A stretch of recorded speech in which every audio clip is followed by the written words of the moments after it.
time is now. The day is this one. The verse beckons, and we answer. What do we say? What do we do? We explore. We admire. We enjoy. The verse. We back, fam. And we here to check out what's going on with CitizenCon 2954. Let's make moves. Let's see what we got. So let's kick it off with the first trailer of the day. Let's go down to like 20 seconds left. You know what I'm saying? Oh wait, no. Disco was in here any second now. So hold on. Maybe they started early. I don't know. They started on 20 minutes. I see you, Disco. What up, man? Hi, everybody. Hey, buddy. Hi, everybody. We're back. True fact. It's been so long. Late night chill stream, Gerp. Hi, welcome to CitizenCon 2954. I'm Jared Huckabee. If you're in Hall A, let me hear you scream. If you're in Hall B, let me hear you scream. Somebody scream. I'm going to take this off. What up, Grumpy? Here, George. Come on, dude. That's George. Say hi to George. Hi, George. All right, you didn't see George. Welcome to CitizenCon 2954. I'm Jared Huckabee. We are live from Manchester Central here in beautiful, sunny Manchester, United Kingdom. This is the, 11th CitizenCon? 10th CitizenCon? I should have counted beforehand.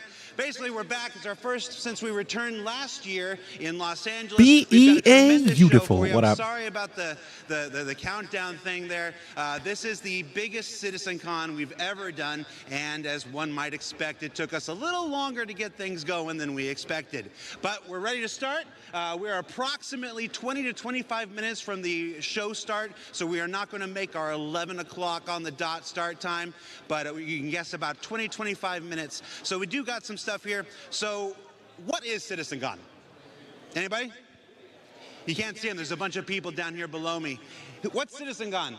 Phrasing? Nothing. Below me. Chips? I was watching at 6 a.m. Someone help me. Yeah, I couldn't do that, fam. I was Grand passed out at vehicles? 6 a.m. Okay. We're not talking to that guy anymore. Solidly passed out. CitizenCon is our annual showcase of all the work our developers are doing for both Star Citizen and Squadron 42. It's also a chance for Star Citizens to come from around the globe and gather, much as they're doing here. Let's take a look across the field here. I'm going to get out of frame here. Let's take a look at the field. Look at that.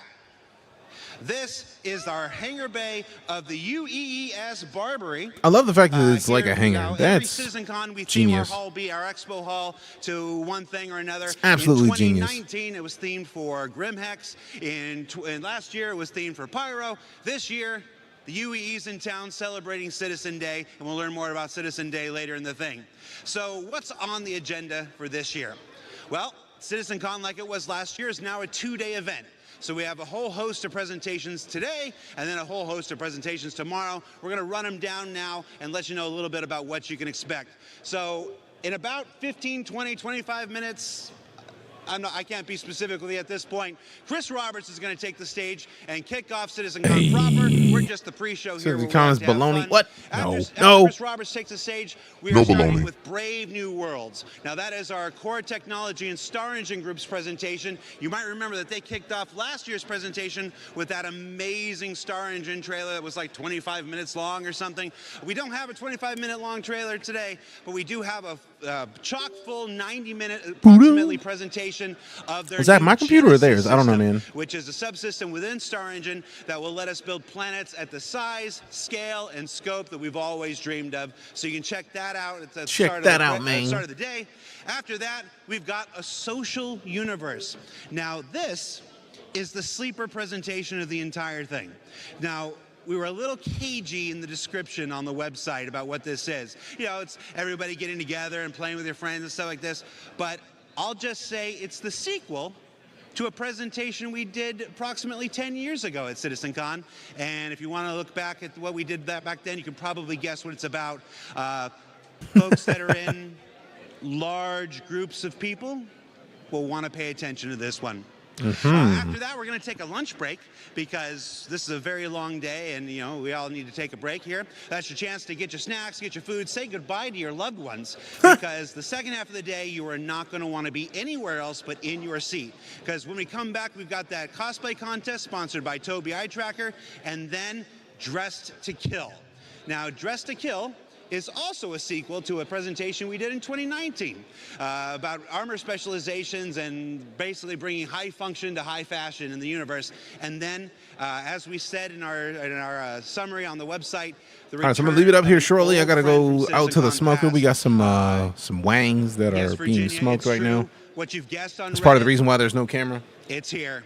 And then finally, Beyond Pyro, where like we're here, right? Damn, I keep forgetting to turn my camera on. I'm silly, man. I'm silly, man. Well, guess what? Don't hate me. There's no 4.0 content at CitizenCon. We're all beyond 4.0 this year.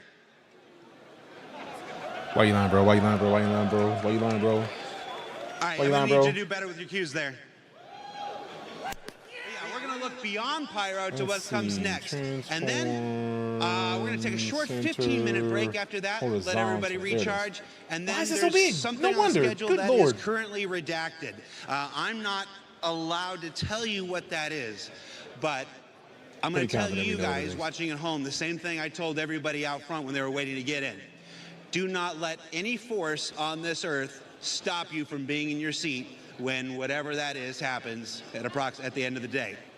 And then on day 2, we come back tomorrow with a look at crafting your home. That's a look at base building, which we first introduced at last year's CitizenCon, and the new crafting system. The crafting system that aims to dynamically change the face of all life in Star I'm so excited for the crafting. We all know what redacted is. I mean, at this point, yeah. Miss that. Then Captains of Ministry, that's replacing our general ship talk. All right, time for me to head out to the smoker, so I feel like he's not going to be talking for too much longer. The timer's going to come back. No, they're just going to be talking for the last 20 minutes. Bet. I'll be back shortly. I'm going to go flip these wings. The ships and vehicles that will make crafting and base building possible with the return, with a revisit of an old friend that hasn't made its appearance in the persistent universe yet, but it's getting a big blow up before it does. So you're going to want to check that out. And then, well, if I can be honest, we got a tight zoom. You got a tight zoom? Yeah. Let me talk to you here. The Star's my destination. Star Citizen Alpha 1.0. If you're an old school sci-fi head like me, you'll recognize that title. This is perhaps, and you know me, I'm not the one to hype. I'm not generally prone to hyperbole. I'm always like cautious. I'm like, well, you know, it might be this, might be that. I'm going to tell you right now, the most important presentation we've ever done at CitizenCon. Mark it, be there for it tomorrow. Now, that's enough for me. We're going to throw it down to Dan, down on the floor of the hangar here, and we're actually going to explore a little of what's here in the UEES Barbary. Dan, are you there? Thank you, Jared. Welcome back to CitizenCon 2954. My name is Dan Howbrick. I'm the community producer here at Cloud Imperium Games, welcoming you all back to Manchester, home of the previous CitizenCon 2949. Although unlike then, things look a little bit different than they did before. That's right, as Jared said, gone is the grit and grime of Grimhex, and now we have the spick and span floors of a UEES Bengal-class ship. That's right, we are aboard the UEES Barbary, just locked in orbit above Manchester. That's right, this entire CitizenCon is themed and brought to you by the UEE Navy. Why, you may ask? Well, you'll just have to keep watching to find out. Now, if you're looking at the screen going, who's that handsome man I'm looking at? You probably have a different tab open. So I'll give you guys a quick second to get to Twitch or YouTube and get to the right tab. Make sure you're watching the stream and make sure you're watching our content. I know, it's a disappointment to me too, but I'm told that eventually you get over my face and voice and everything about me. But in case you don't, this year I'm joined by Manchester's very own Sam Haley as my co-host here on the show floor at CitizenCon. Sam Haley is one of our QA supervisors here at the Manchester studio. She also has some impressive street cred. She was the pilot of the Carrick in the 2949 CitizenCon demo, and I literally found this out yesterday. She's also the voice of the ASOP terminal. So we'll make sure that you guys get to meet Sam later today as we're going through. Now, I know Jared just went over this a moment ago, but if you're like me and you can't listen to a man in his, I don't know, mid-80s ramble on about how the sky used to be blue and dial-up used to be a thing, let me explain what we're doing here. I'm here on the show floor at CitizenCon here to show you guys the awesome stuff we have for those of you who are at home and aren't able to attend. So we want to make sure that you guys feel as though you're not missing out. So come follow me, and we're going to check out some cool stuff here on the show floor right now. To my immediate left, we have the Voyager Bar. If you guys are here at CitizenCon and are looking for some refreshments, look no further than the Voyager Bar. As you can see, we have some impressive refreshments based on our in-game drink manufacturers. We have some awesome flags, we have some awesome pennants. I don't know how well they're going to pick up, but we also have some amazing 3D torpedo burrito dancing Garmin Humble stuff in the background. If you guys are looking for a drink here at CitizenCon, look no further than the Voyager Bar. I'm sure we're going to see some of our developers here around 4 p.m. Probably closer to 3 p.m. They're going to be here any second. It's been a long couple of weeks, so we'll give them some privacy, and we're going to move right on. Also to my left, we have our Monster Tech Sim Pit. If you guys are looking to experience Star Citizen in a way that you've never experienced before while you're here at CitizenCon, then the Monster Tech Sim Pit is a great place to be. Using our VKB sponsored joysticks, these are awesome places to check out Arena Commander and Star Citizen in real D4D. Now over here, come follow me. We're just going, excuse me guys. Come follow me. Now over here we have our community booth section. We're going to be visiting the community booth section a bunch during CitizenCon, so I'm not going to get into too much detail now. But as you can see, all of our community booths are themed after in-game cargo container manufacturers. We have Anvil, we have Argo, we got RSI, we got Kovalex, we got MISC. All of these containers are filled with orgs and booths that signed up to be part of our community booths. There's some awesome stuff, like I said. We're going to be going there a little later today, so I'm not going to get into too much citizens detail have arrived. right I mean, now, you gotta get a little golf. There's some awesome stuff there, filled with groups that make the verse a more immersive, impressive, inclusive place to be. Excited to check them out later. Right. As you can see right here, we have our general lounge here at CitizenCon. If you guys are looking for a place to escape the humdrum and bits and bustle of the auditorium, the general lounge is a good place to hang your cap, sit down, and relax. It's also a good place for you guys to make new friends. You guys are here for a shared love of Star Citizen. So if you guys want to make new friends, feel free to grab a seat. Ask people what their favorite ships are, their favorite ship manufacturer, their favorite game feature that may or may not have an issue council report. And you guys will make friends for life here at mostly Drake, here at the General Lounge. Crusader. And I know there's something that we haven't talked about. It's a pretty big deal. I know we've just been glossing over it. I think we finally should talk about it. I'm talking about, of course, the Addison Lounge. That's right, the Addison Lounge. If you are looking to sit down in comfort and style, the Addison Lounge is the place to go. We have our United Empire of Earth timeline. We have our UEE branding all over the place. It's a good place for, again, for you to hang your cap, sit down, relax, because I'm a bad mother lover. And I think that's it. I mean, Sam, I don't know where my co-host Sam is. Sam, I mean, the next CitizenCon depends on where it is, because I definitely, if it was in the U.S., I would have been there. Stuff I glossed over, nothing big or exciting that I didn't talk about, right? This year, yeah. Dan, I know the most big thing in the room is your ego, but other than that, there is one thing you haven't mentioned yet. Yeah, let's talk about the hornets in the room, shall we? We have an amazing set piece here at CitizenCon this year. It is massive. It is the biggest thing that I think we've ever had on the show floor here at CitizenCon. It is absolutely impressive. It has some really great audio displays as well, if you guys were here earlier. I think, Sam, while I go powder my nose and make sure that I'm picture perfect, why don't you head on over there and give the people more information about the biggest and best set piece we have here at CitizenCon. Let's check out exactly what we're talking about, shall we? Happily. Thanks, Dan. Let's go check this Hey, what's thing up? out. Junior? How you doing? Or JR? Look at that thing, man. That's beautiful.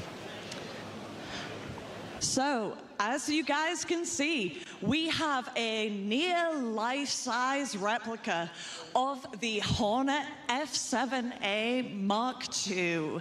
That's fancy. This thing was made for us by Mango Stone, and they spent 14 weeks putting this together. From 6 weeks of concept, 8 weeks of build time. This thing was their biggest ever build, but they have built stuff for us before. Convention name, CitizenCon. In the Manchester studio.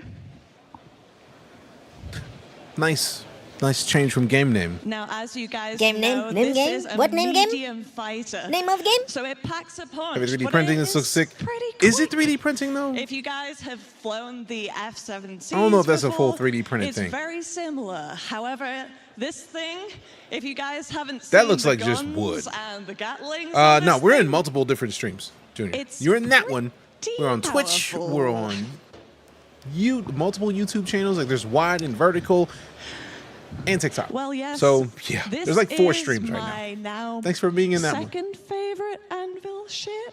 Ooh, Dare I second say you it? say? And, you know, I haven't got to drop my cred yet, have I? Let's just... Your vehicle has been delivered to the following location. Yeah? Smooth. Did I sound like Your me? multimedia, little Yeah? bit, little Good, bit. Good. Hey, off duty Yeah, over on the it YouTube has too. been Appreciate you, delivered man. Right here Appreciate to you. Manchester, Appreciate you. 200 miles away from Brighton by our amazing guys at Mango Stone. Yeah. This thing was built with a huge steel spine structure, and there is a platform in the middle, steel platform, that they use to build the top details.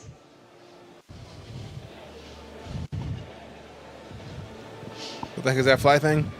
That is an Anvil Yep, Hornet if you F7A guys Mark don't II. get the chance to see This this is in that's what Space person, Force needs. If it can get off the just ground, yeah. look at that'd be fire. everybody's social media. What kind of for upload the speed do you have on your next internet for 5 multi-stream? years. I'm pretty sure Mostly this is going to be people's profile we live pictures, gigabyte, cover photos, gigabit, whatever it might be. fiber if you're situation. at the event and you don't get so a like picture Twitch with is this thing, 6K, I think you're YouTube's missing out. also 6K, then Shorts yes. is another 2. I Are think. Let me we see. ready to head over? Brill. The I Shorts think we're nearly vertical ready stream for the is- first presentation. But before that, I'm going to hand you over to Jared. Jared, over to you. Does it even show me? Hi, How Sam. dare you? Thanks, Sam. Look, there's Sam. How dare you? Show me. Hi. And there's me. I think it's probably And there's Sam. 2K because I can't see it. There's me. I can't see Now, it. what Sam was far too humble to tell Rude, you but is that yeah. she, So as we're in her role in 12, QA, 14, has 16 more flight hours on the megs Hornet up a than second. almost any person at CIG, which is why we gave her the wonderful introduction to the Hornet. So Live you stream might remember Batman? Sam Yeah, from CitizenCon probably not. 2019. She flew the Carrack through the very first jump point to Well, it the depends very on the first Batman. visit at Pyro. So let's give Sam a round of applause, please. She was too humble to give her credentials herself. So now we are going to go into Hall A. Hall A There's a is contest game? where Yes, there the is, Lab. the magic happens. It's where everybody needs to find their seat and get ready for the start of the show. So hey, if you're here in Hall One B, sec. let's all move over into Hall A. Because the sooner we all get in there, the sooner we can start the show. And the less I have to vamp like this. Everybody in Hall A. All right. So look, I'll show you how. Follow me. Do. If you don't know Yeah, what but you- vamping is, vamping take a is picture? basically Take a picture? keeping the video live and that always way. be There you talking go. so that there's not dead Hi. air. So vamping is a thing that's kind of Oh, you important have to a the entire timer on it. process. I don't got that kind of time, man. Okay. You want to? Here, I'll take the bit. No, I'm a professional. Hold on. Okay. No, let go. Let go. Okay. Oh, you got it back? No, seriously, give it to me. Like, hand that over. Thanks. Push the button. Yep. There you go. I'm a professional. Ready? Stand over there. Yeah. Hey, I gonna be.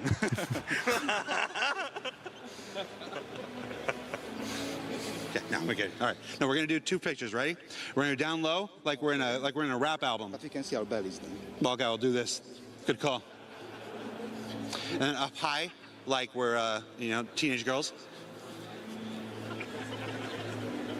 And then one that's really awkward. Ready? Okay. Yeah, just, I love how he's ignoring. how's that look? That's How's great. that look? All right. Thank you. No problem. Perfection. All right, let's get into Hall A. Everybody in the Hall A. Everybody moving Hall A. Slice of pizza? What is that, just cheese? Yeah. All right, thanks.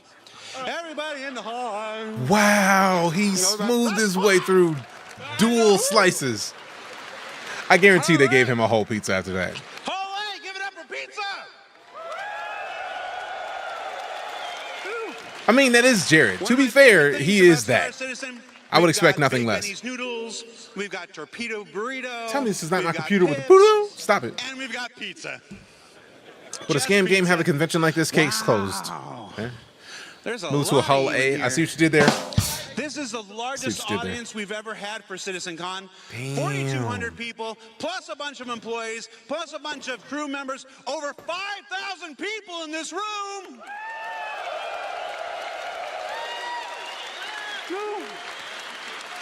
What, are you streaming? No, I'm just videoing. All right, well, hi, Mom. Oh, you're An entertainer by heart, easy. Absolutely Are you just easy. recording? Yeah.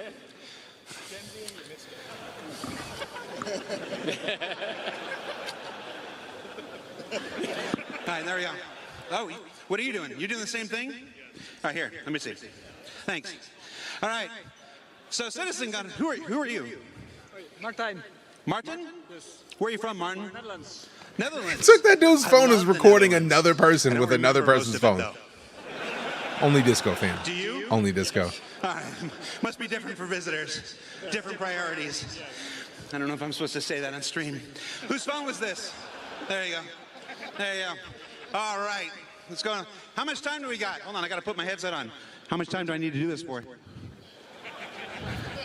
The fact that he Where's can Chris vamp Roberts? live like that is great. Chris Roberts is here. Does he have his mic on? Okay. All right, sure. I mean, if that's what he wants.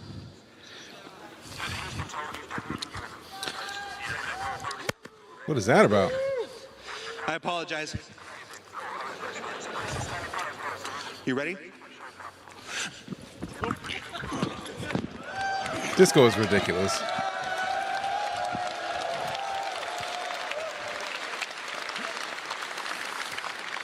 Who needed the pizza for power? I think I legitimately pulled a hammy. Oh, that thing is rock hard right now. Oh, you got to check out my shoes. Phrasing? Yeah. Donatello, Michelangelo, Leonardo, Raphael. Yeah. All right. So that's all I got, everybody.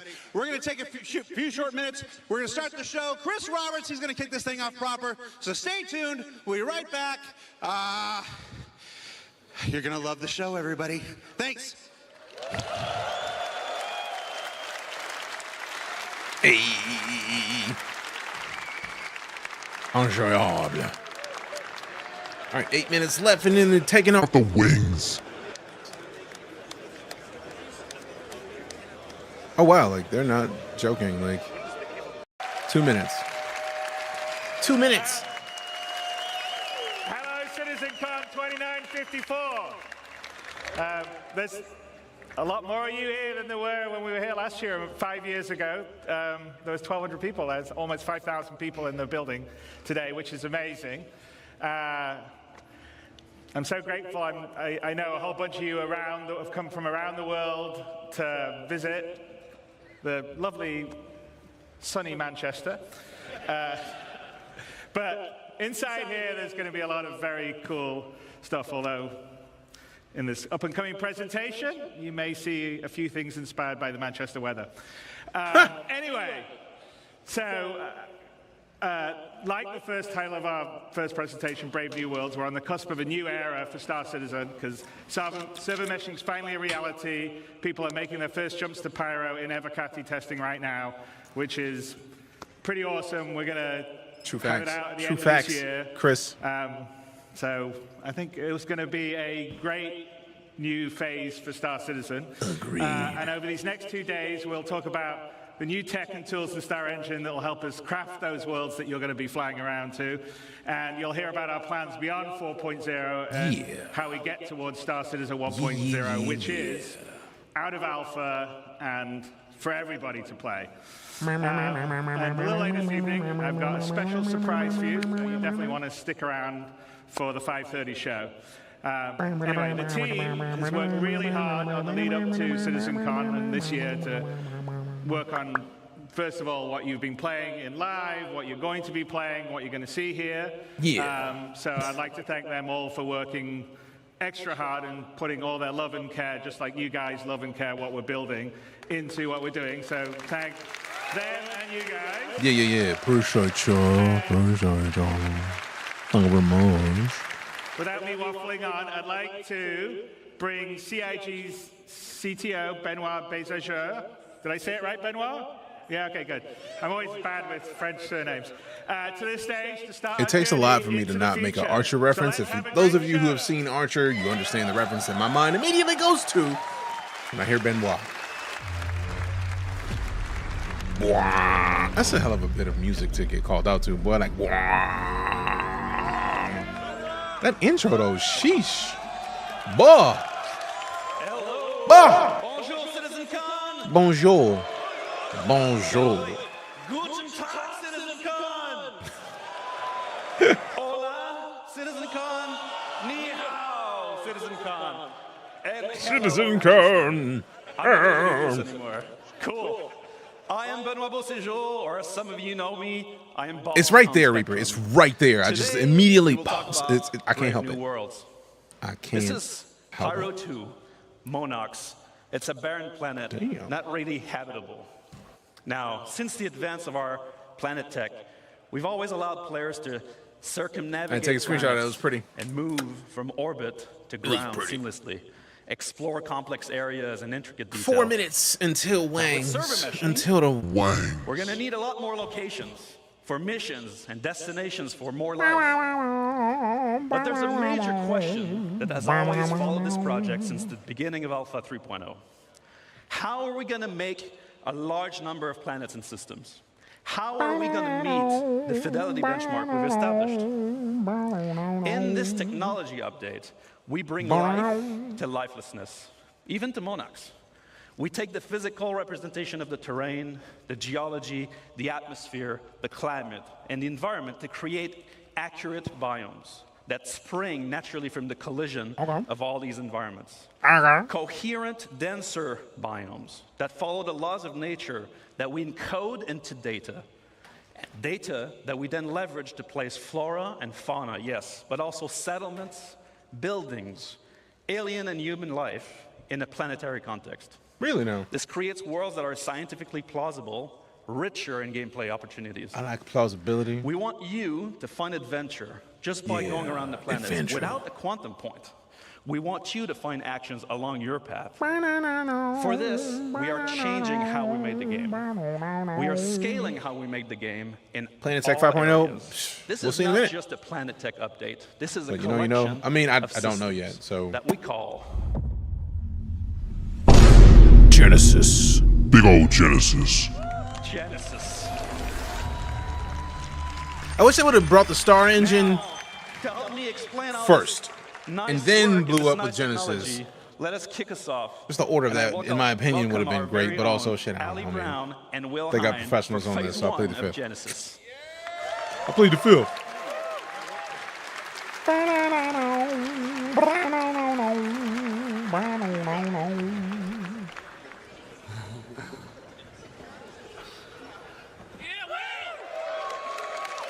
Yeah. Hello, Star Citizen. Yes, hello, CitizenCon. Hello. Hello. So Hello. let's start with some introductions. This guy over here is Will Hane, aka Water Guy or River Guy. And this lovely gentleman is Ali Brown, pusher of pixels extraordinaire. And we're here to tell you about phase one of Genesis, which we're entitling The Laws of Nature. And this revolves around the fundamental approach we use to build our planet and is the literal foundation for everything else we're going to talk about in this talk today. Now, it centers on data-driven, physically based rules that we aim to realistically emulate nature and its incredible diversity. Okay. Before we dive in a bit deeper, let's just recap on some of the things we already have on our planet. So here you can see our lovely atmosphere and our cloud rendering, which can provide some spectacular views. We have our on-the-fly terrain generation, which is no loading screens in our game, which we're very proud of. True facts. And then we have our scattering system that can populate these planets with many different diverse biomes. That's what they needed was the And we've been voiceover. setting quality benchmarks for each of these biomes as we come across them one by one. Just like Genesis. But what we have isn't perfect. This scene on Microtech, it I looks the servers great. weren't dying. I mean, they It's always not do that, getting but the they same are in the density process of that you'd upgrading them, expect Dragoon. from a real pine forest. That's the thing that's That's happening. one of the things we want to solve. That's the the other, thing that's happening if here. I take you to the other side of Microtech, you'd be excused if you thought we'd just turned around and looked at a different part of the forest. Why is that? Well, this is because currently our artists create slices of biomes in great number, and then they distribute them across the planet using humidity and temperature properties. Each slice looks great in isolation, as you've seen, as you've explored. But this is not the solution to give us varied and natural biomes across an entire planet. Okay. Additionally, just using humidity and temperature limits us to only 2 degrees of variation. And that's not enough for the sorts of planets and worlds that we want to create and for you to explore. That's what's up, Dragoon. So I how mean, are it's we like gonna it's scale up a our balance. generation? Like Well, a lot as of I said people is before, we're good gonna for the start with game, physically-based but also rules they that are drive testing everything. We want nothing to like feel 6 random on to these 8, planets. 600 we want no to limitations on the number of 2,000 biomes. players we in the want infinite biomes PTUs. that are It's pretty continuously solid. changing across the planets. And we want extreme density, and we want to maintain or exceed all of the quality levels. What's the set biggest, for latest, our best existing updates? biomes. The most recent updates were they just added in the RSI Zeus. I got the Clipper that's in game right now. They just put new hairstyles and a bunch of cool stuff into the game. And right now they are testing for they had been testing 4.0, testing out pyro and jump points and whatnot, but also the server meshing of like having the ability to have hundreds of players in game at once, which is kind of crucial to the adding up to where the game needs to be. Only big complaint is for the reason I don't get normal salvage mission. Depends on where you are in the star system. That's first up. Plus, big patch with the PU, so things are always wonky. Yeah, every time there's a major patch, you get wonk. But I'm gonna resume this so that y'all can hear it while I go pull these wings off the smoker because it's at like 375, so they're like getting crispy. Burp. Most importantly, we want it to be scalable so that we can really scale up to the level of content that the designers are expecting. And from your perspective, we want you to be able to truly explore and find unique playing opportunities everywhere on our planets. So to start this, we're going to need more data. So if we see here some of our existing data sets on our planets, we have temperature, which we define locally and globally, and humidity, and that's it for now. With Genesis, we add many other data sets, such as the geology type, the soil type, and then we also go for things like the soil depth and the quality and the nutrients and many other properties all drive this complex data set that we use to build rule sets on that each individual asset can describe how it should work with them. We're going to put something together and show you some demos today using some of the assets that you've already know and love in the PU. Although you might see some new stuff later, we'll save that. What you're going to see is a vertical slice of development. It's very early stages, very work in progress. You might see some bugs, but that means it's only going to get better, so be excited. The number one challenge with planets in our game is scale. In no other context do you need a planet to look great from first-person perspective when you're stood among the trees. You need it to look great when you're in a spaceship at a quantum marker miles away, and everywhere in between. There are no loading screens, you see everything. We cannot afford for it to look bad in any of those scenarios. So, let's start from a ground perspective. Demo number 1, let's have a look.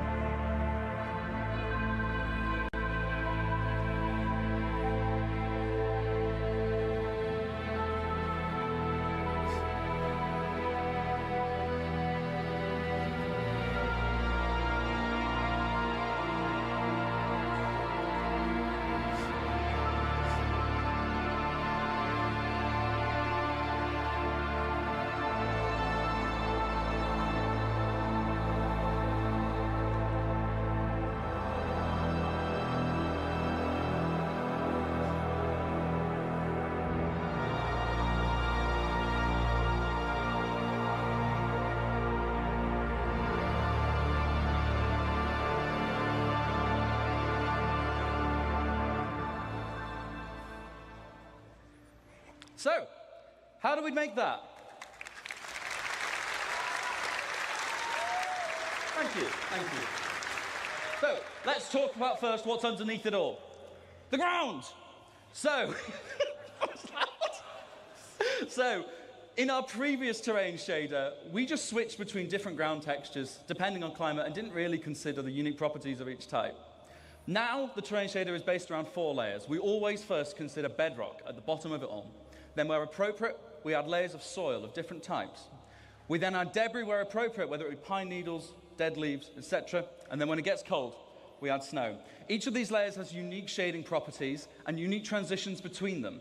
Because we do this all in one shader, we're able to achieve that as well as being performant. We can also use things like water saturation to darken and tint the soil and other properties to make it look more realistic. But that's not what filled most of the screen in that demo. That's the vegetation.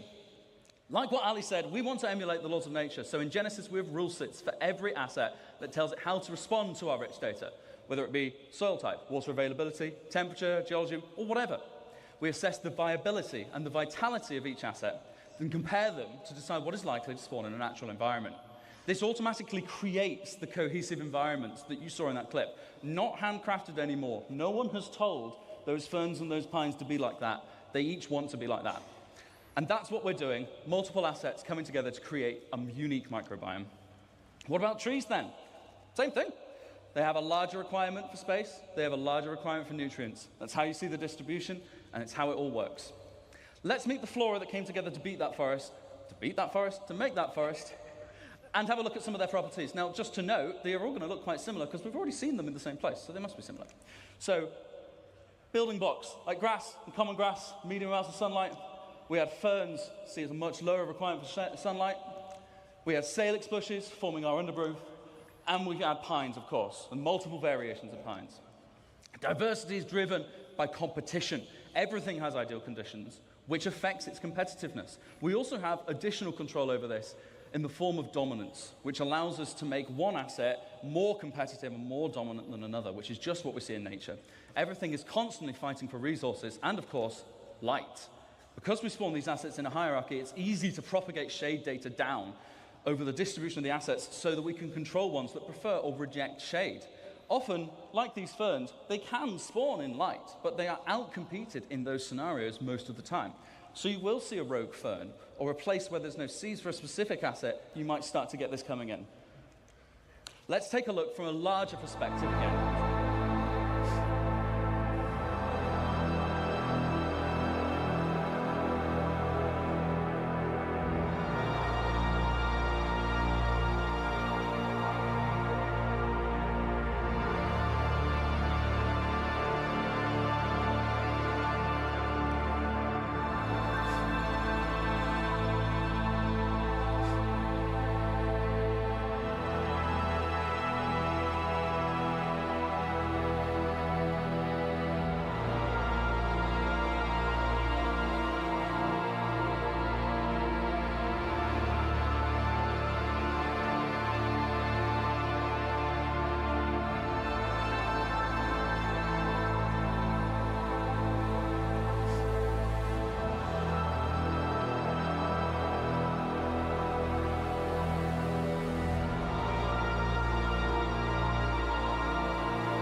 So to take you through some of the things we saw in that clip, let's talk about rocks first. So anyone that's done a lot of ground driving and ground vehicles might have seen that our rocks sometimes feel a little bit randomly scattered and can be quite an obstacle sometimes. So in this clip, you saw that the rocks are no longer randomly scattered, and they're now placed based on physically based rule sets. And this logical grouping is achieved via erosion simulations, which we run offline to build localized data maps. And they describe the size of the aggregate how much did I rocks miss? and the density How and where much they did should I naturally form. miss? And that means we get things like How these much natural did I clusters of miss? boulders at the forest edge underneath the cliffside. It's nice, but there's more And than on that just note, an you might have aesthetic point noticed to that it. the I feel cliffs like, have been yes, drastically improved in how that's they the whole point of shade. this presentation. We also see How much have I the missed? natural Lots of clumping trees? All right, cool. vegetation caused by seed dispersal. I'm going to go back by like a couple minutes, if I can, Some of without the things we saw in that doing clip. everything. Let's talk about rocks first. Away, and everywhere in between. There are no loading screens. You see So, everything. before we go any further, I know there's going to be a question of like, But DJ, you just said you did something with some smoked wings. look at that. That is my seasoned smoked wing. Creole seasoning. Garlic powder. Thing looks great. Well, the Star Citizen drops on Twitch. Not that I'm aware. What's good? Oh, tis. We cannot afford for it to look bad in any of those That would be scenarios. tight if they did have drops. Let's start from a ground perspective. Demo number 1. Let's have a look.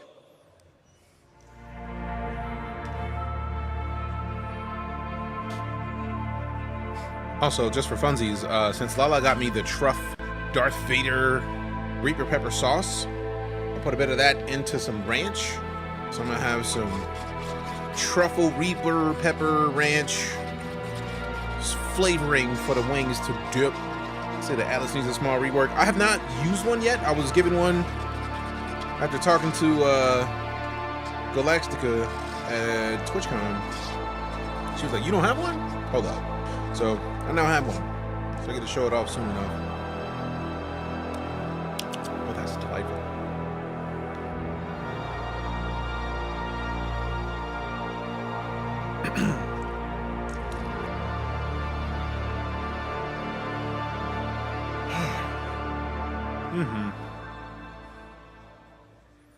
Can't see where you're placing well. How do we make that? I get the feeling they're going to tweak that. That was fancy. I was so Thank you. focused on wings. So, let's talk about first what's underneath it all. All right, Area 18 for 75K with the update. So good that they just made it to where you can get one. So, in our previous terrain shader, we just switched between different ground textures depending on climate and didn't really consider the unique properties of each type. Now, the terrain shader is based around 4 layers. We always first consider bedrock at the bottom of it all. Then, where appropriate, we add layers of soil of different types. We then add debris where appropriate, whether it be pine needles, dead leaves, etc. And then when it gets cold, we add snow. Each of these layers has unique shading properties and unique transitions between them. Because we do this all in one shader, we're able to achieve that as well as being performant. We can also use things like water saturation to darken and tint the soil and other properties to make it look more realistic. We got the follow from Fritz. Appreciate you. It's pretty mad that Chris said 2026 Squadron 42. Like what Ali said, let them take their time. Like, so in I will pause. I can understand the frustration of 2026 being for Squadron 42. Having said that, part of the reason I back this project is because I want them to get it done. I want them to put it out and make it work, and they need to take however long they need to get that done, in my opinion.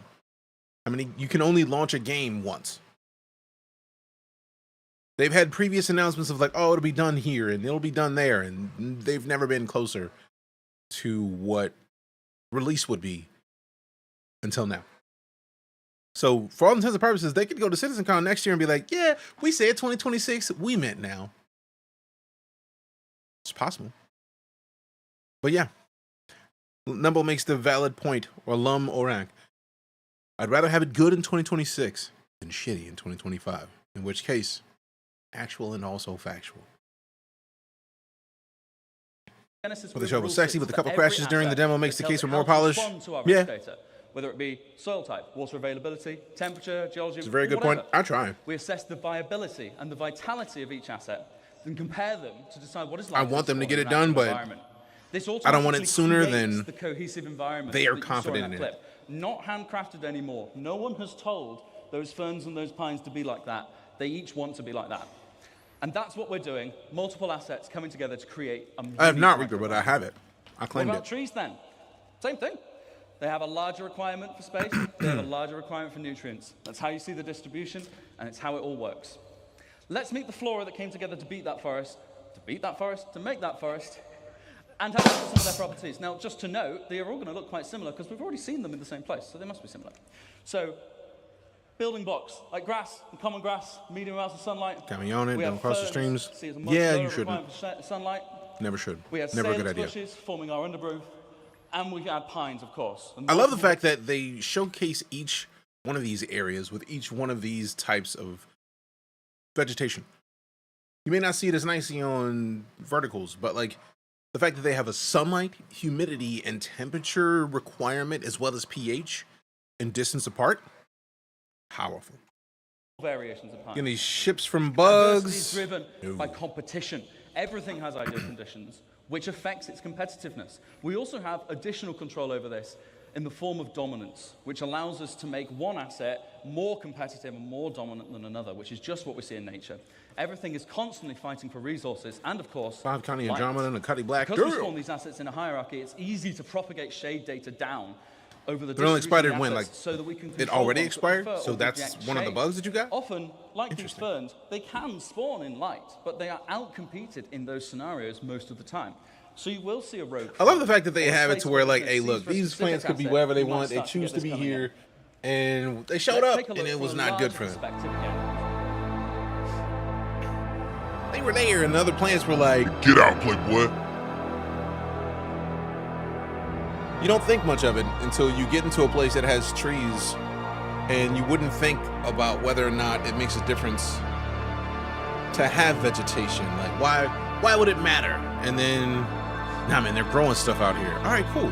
What are they growing? Where are they growing it? Makes you excited for the potential exploration gameplay? Exactly. For places that already exist, it's like you have an idea of where on the planet you can tell, like, all right, this place does not grow stuff very well, but this other place does. Why? You can go find out. This music is always exemplary for this whole team, man. Every time they put a trailer out, they got real good results with just calculated planets without hand-placed stuff. Makes me hope that future systems can be built faster. Yeah. I feel like that's part of the reason why Star Citizen is taking so long. They're building the tools to make the game they want while also making the game. It's a lot. So, to take you Like, for all intents and purposes, they could have gave us Star Citizen ages ago. Would we be as happy as we are with what it is now? If they did. Like, before they redid the planetary tech, they could have gave us that. Hands down, no questions. They could have just gave us that. Nefs with the follow, appreciate you. So the fact that they didn't means that they're like, hey, look, we're not happy with this. Let's fix it. Let's make it better. And they've been doing exactly that. Do the planets still have the weirdness at the North-South poles?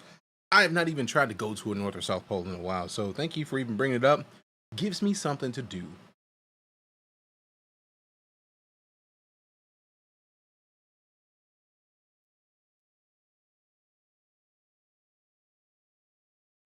Why is it quiet? Why are you? Oh, wait, accidentally muted. My bad. A little bit randomly scattered, and it can be quite an obstacle sometimes. So in this clip, you saw that the rocks are no longer randomly scattered, and they're now placed based on physically based rule sets. And this logical grouping is achieved via erosion simulations, which we run offline to build localized data maps. And they describe the size of the aggregate and rocks and the density and where they should naturally form. And that means we get things like these natural clusters of boulders at the forest edge underneath the cliffside. And on that note, you might have noticed that the cliffs have been dramatically improved in how they shade. We also see things like the natural clumping of vegetation caused by seed dispersal. This is controlled per species, so we can get better emulation of their unique growth patterns and create a much more realistic environment. And we also calculate the slope. Fam, I know I say this every time we get into one of these major presentations about what they're doing with Star Citizen. I don't foresee for one moment that this is not something that they are going to license to other places to make games within. Why would you not? Like, this is a lot of detail to put some trees down. So they can procedurally generate a planet full of trees, and there be differences within the trees and rocks and shrubbery and ferns. Like, that's a lot. There's no Earth where this doesn't get licensed to somebody to make something within it, which also gives me hope that we're going to see like other sci-fi universes in this engine, because they're making all the tools to make it possible. Aspect, which is the exposure to Star Engine vegetation, presentation, for sure they'll try to license that out. And Yeah. other environmental factors. And this allows us different species to flourish in different conditions, as we can see on different sides of this valley. And over larger scale, we calculate the age and vitality of each tree individually to drive exactly how high they should be, but also the color of their leaves. Come on. Now, this isn't the only thing that will drive the color of the leaves. We're going to introduce the concept of seasons to the game. And this will mean our planets will evolve through the year, and we'll be able to shed leaves from trees and have the grass wither in winter. Come on, bro. That's wild. impressive and wild. So as you're starting to see, all these rules. All right, let me hide my cam because I know y'all don't necessarily want to watch me eating wings, even though these wings are delicious. Biomes. Let's have one more look at how this varies over a much larger scale. Hey, I see you with that follow on Twitch. Next, appreciate you.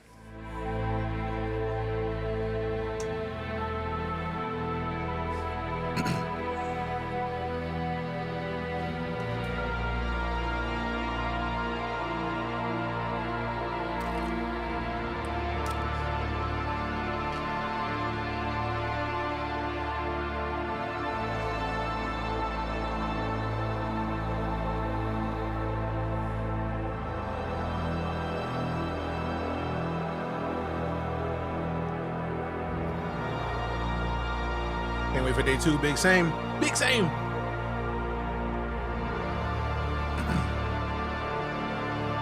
The seasonal weather comes, animal migration. Yerp. If they have this kind of team that's literally just focused on vegetation, yeah, that's going to be a thing.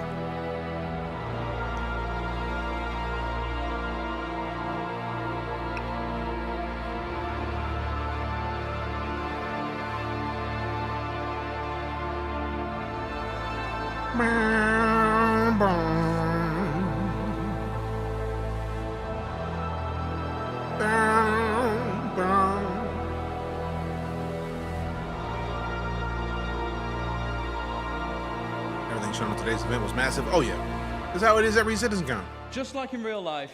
Oh, thank you. Yeah, don't let him talk. Don't let him talk. Applause. You deserve it. Just like in real life, our areas should vary, even by traveling a few kilometers. If you get in a helicopter and fly over the Alps, it all looks a bit snowy, but when you look closer, it's constantly changing. And we're now able to accurately represent that with our changing data. Another very important factor to mention is the distant look. In this screenshot, you don't see a single tree, and yet the terrain is still green. We previously did that with artist-made lookup tables that told the planet what color to be at what position. But that wasn't going to work with all our new data and our far more complex spawning. Now we have a systemic solution. It was the actual gameplay that showed that I appreciated the most. Oh yeah, I love that. See, the thing that I'm blown away is, if you think about it, if they're confident showing that kind of gameplay off today, day 1 of CitizenCon, what are they holding for tomorrow? The world is fake. We live in a simulation. Fake people are real. Wake up. We live in a simulation. All right, Neo. Hey, yo, who mans is this? That cause the assets to spawn, and when you get there, that means we can sample the sort of color that is going to project onto the orbital view and use it. We get a far better accuracy from the result. Together, by creating rules and authoring data that works, we create a continuously varying planet that sets the scene for the incredible exploration gameplay I know you guys are going to have.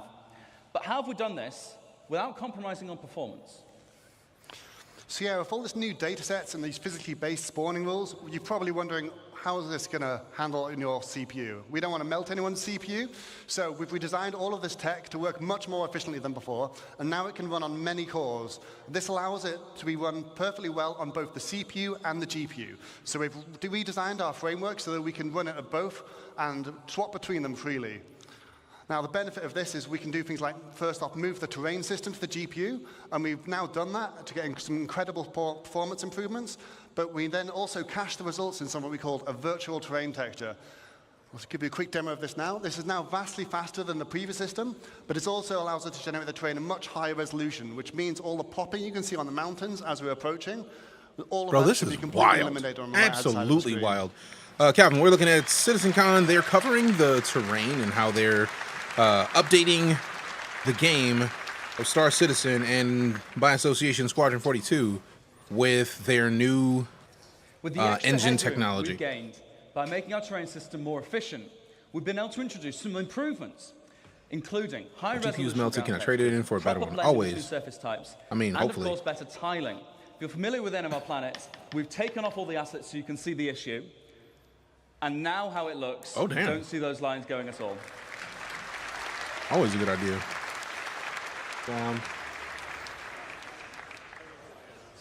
Oh, that's nice. You don't get to see the... Oh, that's what's up. I've been wondering why games still have that tiling system in the same way for ages. So the fact that they fixed it, Even if it's just like a slight offset to what's there, With the terrain data cached works. on the GPU, Star Citizen where it's at, big same. we can perform the scattering there too, which is significantly faster. All those algorithms that we've used to generate those first bits can run there without being more expensive on your CPU. And it also means the results are directly there on the GPU. We can render straight from them. That allows us to have dramatically more density in our new system. We can render objects directly without having to go via the CPU every frame. We also cull at different levels of granularity, with bigger groups in the distance and individual assets up close. Just as a demonstration, this is the sort of density you can expect on Microtech today. And in a second, we'll flip over to what you can expect from the new upcoming tech.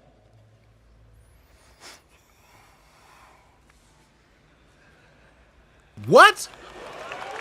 What? Come on, bro. That's not. Second, we're going to turn on That's not a forest. That is one big tree, bro. That is Captain Planet going tree, tree, tree. Everything's a tree. We're going to turn on the culling groups so you can see. These are the groups that we create of those trees and of the terrain. And as we get closer, we shrink them so we're more intelligently rendering what we need without having to assess each tree individually. All the way down to the ground.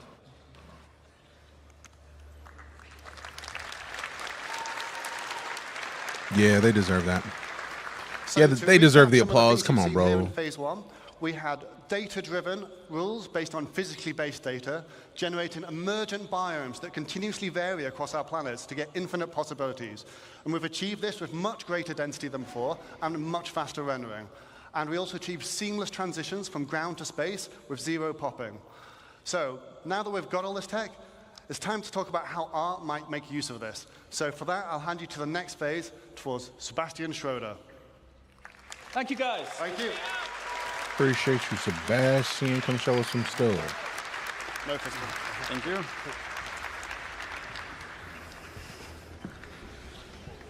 Wow. Thank God it's only 20 of you, otherwise I'd be nervous. Let go. Right. Thanks for having me. I'm here on behalf That alone is of the huge, content truly. team, and we're very excited to Because finally show now you some of the things forest we've been working biomes will look way on. more As you've populated just seen than they from Will and have. Ali, the system keeps growing in both complexity and capability. So yeah, I decided I'm gonna keep So our the camera libraries have on. to If you grow don't want to see me alongside eat wings, sorry, dog. Wait, should I click? Sorry, dog. No. Sorry, dog. Sorry, dog. No, I should click. Blah. Blah, blah, blah. K-R-A-F-T. Yeah. Oh, Big, there we big, go. big. I don't know. So, our I goal don't know with the what to content is to provide. Our goal is to provide the content that the system needs to populate every corner of every planet with I mean, realistic luckily we're down to environments. 2 wings, so it's not And like you this get content to, is you what have this to watch phase a of lot. Genesis is all about: emergent biomes. For our first example of today, it's almost a shame Will left. I'm so happy because that the it's about crispiness moisture, got But put let's in look there. at very high moisture and medium Very to high high moisture. temperature. Moisture. Man, meatballs and tomato sauce today. Nice. Meatballs are always a dub. Hold the hell on. Genesis is all about. Our goal is to provide the content that the system needs to populate every corner of every planet with realistic environments. And this content is what this phase of Genesis is all about. That Emergent looked like a biomes. swamp to me. For our first example of today, it's almost a shame Will left because it's about moisture. But Yep, let's swamp. look at very high moisture and medium to high temperature. That's a swamp. Golly. Also,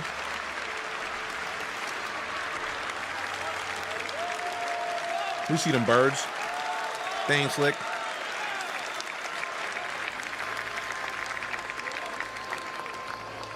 Soda Yoda. That is fantastic, man. I was like anthills?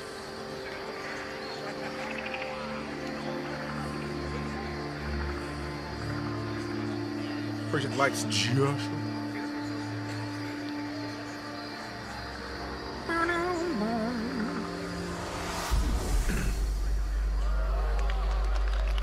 I love the water tech, man. When I see flybys, it's just delightful.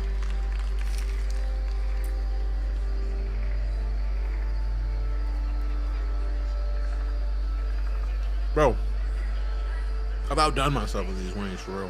For real, for real. Hey! Do or do not. There is no try. What's your favorite kind of wings? That's a tough one. Dry rub, really.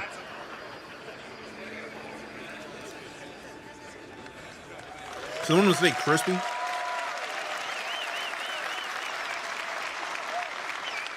I need my wings to be crispy. Thanks. And then I That dip the is sauce really in good. it. So, for swamps, we obviously made vegetation that feels at home in or near water. But before we dive in, allow me to give you a quick primer on our approach to authoring plants. Most species can survive in a fairly wide range of climate conditions, but will only thrive if the conditions are ideal. To support this concept, we author our vegetation assets to describe the full growth cycle of a species. If the conditions aren't ideal, they may not grow to full maturity or look their best, but the species can still exist. So let's have a closer look. Appreciate that follow, Tommy Tom. For the water's edge, we made plants like this Alternatera and the iris. Come on, We also bro. need the aquatic ones to float on the water surface, like the water lily or the pickerel weed. This willow and the one after, the Chinese tallow tree. Hey, we got Modest while Bear with follows well. comfortable near Appreciate it. water, we can also use to replace some of the more aged assets used to seeing elsewhere in the game. The last one, it's taking a bit longer now, but the last one, I'm gonna wait. Damn. The last one, you may not see used much in other biomes, but it's a very iconic one for the swamp. True. The bald cypress. True, true, true.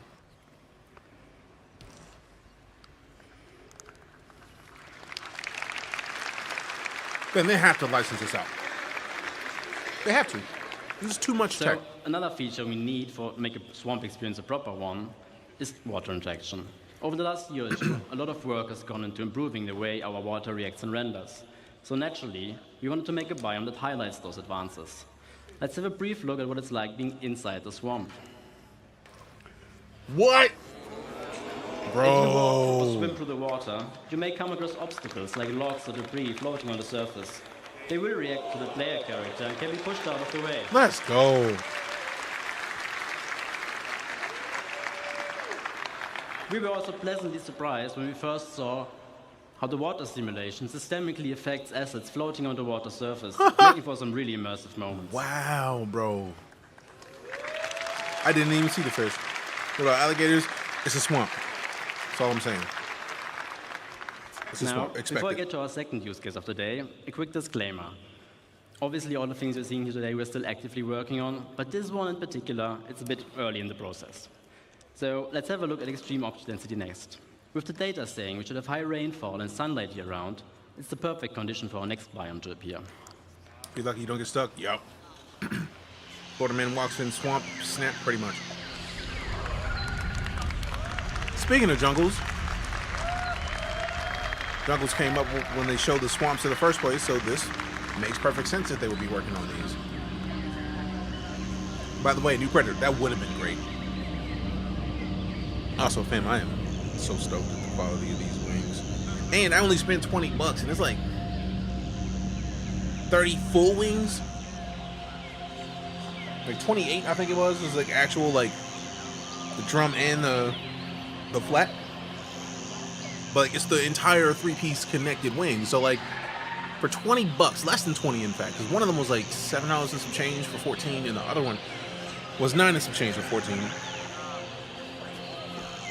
So 28 wings, which would otherwise be 56 wings if you were to order them at like B-Dubs or somewhere that splits the wings, or like Wingstop, for $20. All I had to do was season them, smoke them, bake them. It's really a family pack if you eat them all yourself. I mean, you didn't see the whole. Before we continue to get caught up, actually no, I'll let that play since they're doing what they do. They're making moves. I'll show you how many wings I smoked.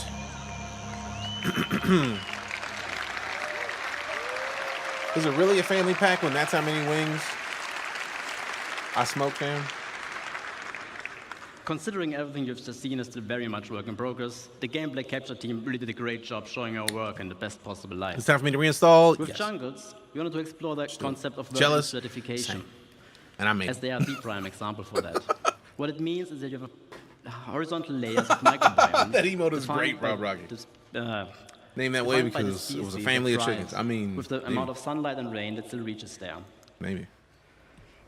The floor, herb, and brush layer we could almost do before, obviously missing the density.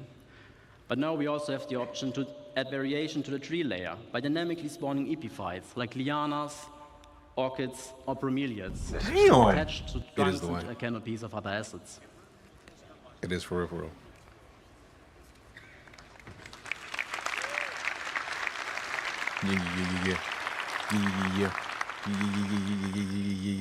With this and improved density, wonder if we'll see tree climbing since they're pushing for more verticality. And probably. The best part is, we don't even need a lot of different species to create what we refer to as a canvas of a biome.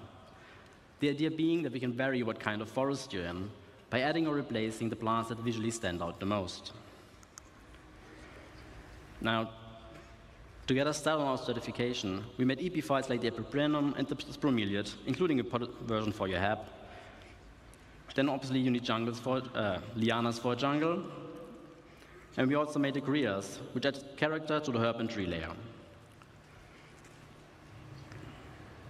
For tall trees, we decided on a fairly generic rubber tree, as its different growth stages serve as a nice foundation for all height levels. And that's pretty much it, what we need to make a pretty good base for jungle. Sheesh. Sheesh.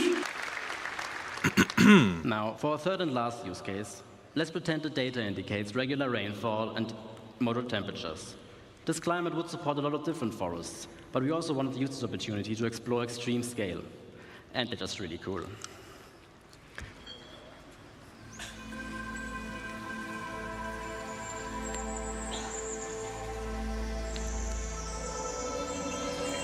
Damn, they're not playing. They're not playing at all.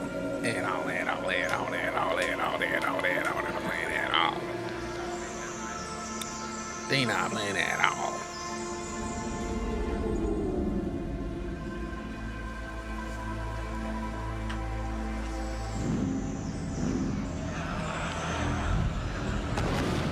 That's right, that dragonfly, let's go.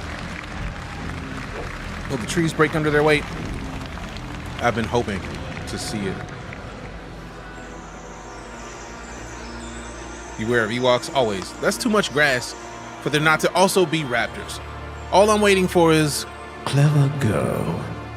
Yeah! Like immediately. Immediately. It's gonna happen, I'm sure of it.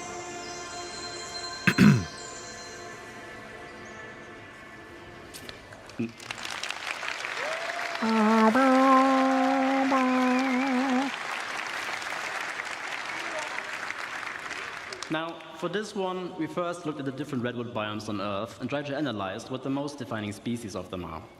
With this understanding, we then decided on the following plants to allow for a fairly universal redwood forest that will easily support variation across continents and planets. This is wild, man.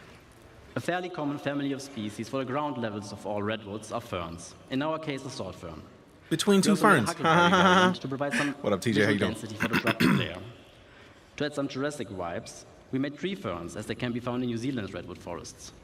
The most important one, though, are obviously sequoias. And they ended up being one of our most complex sets yet.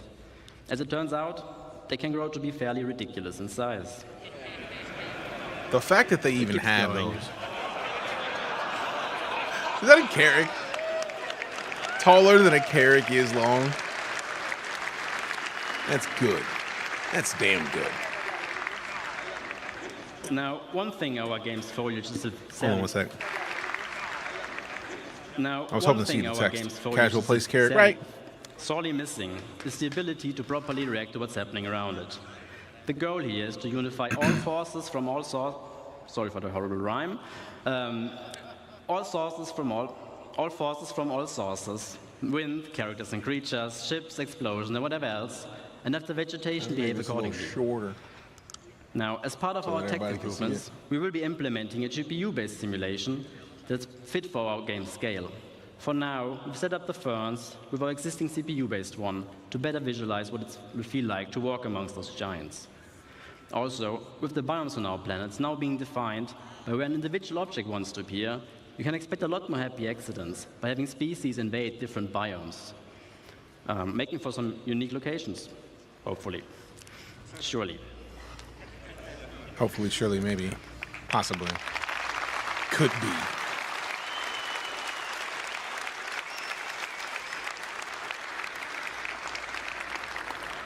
Now, before I get to disappear off stage, I just want to say a big thank you to everybody involved, especially my team in Frankfurt for doing such amazing work and being all around great people.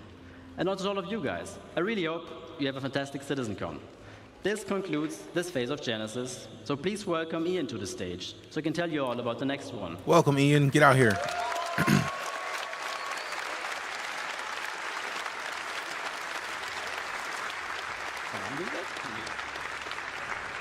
Hair duo, Ian out here getting it.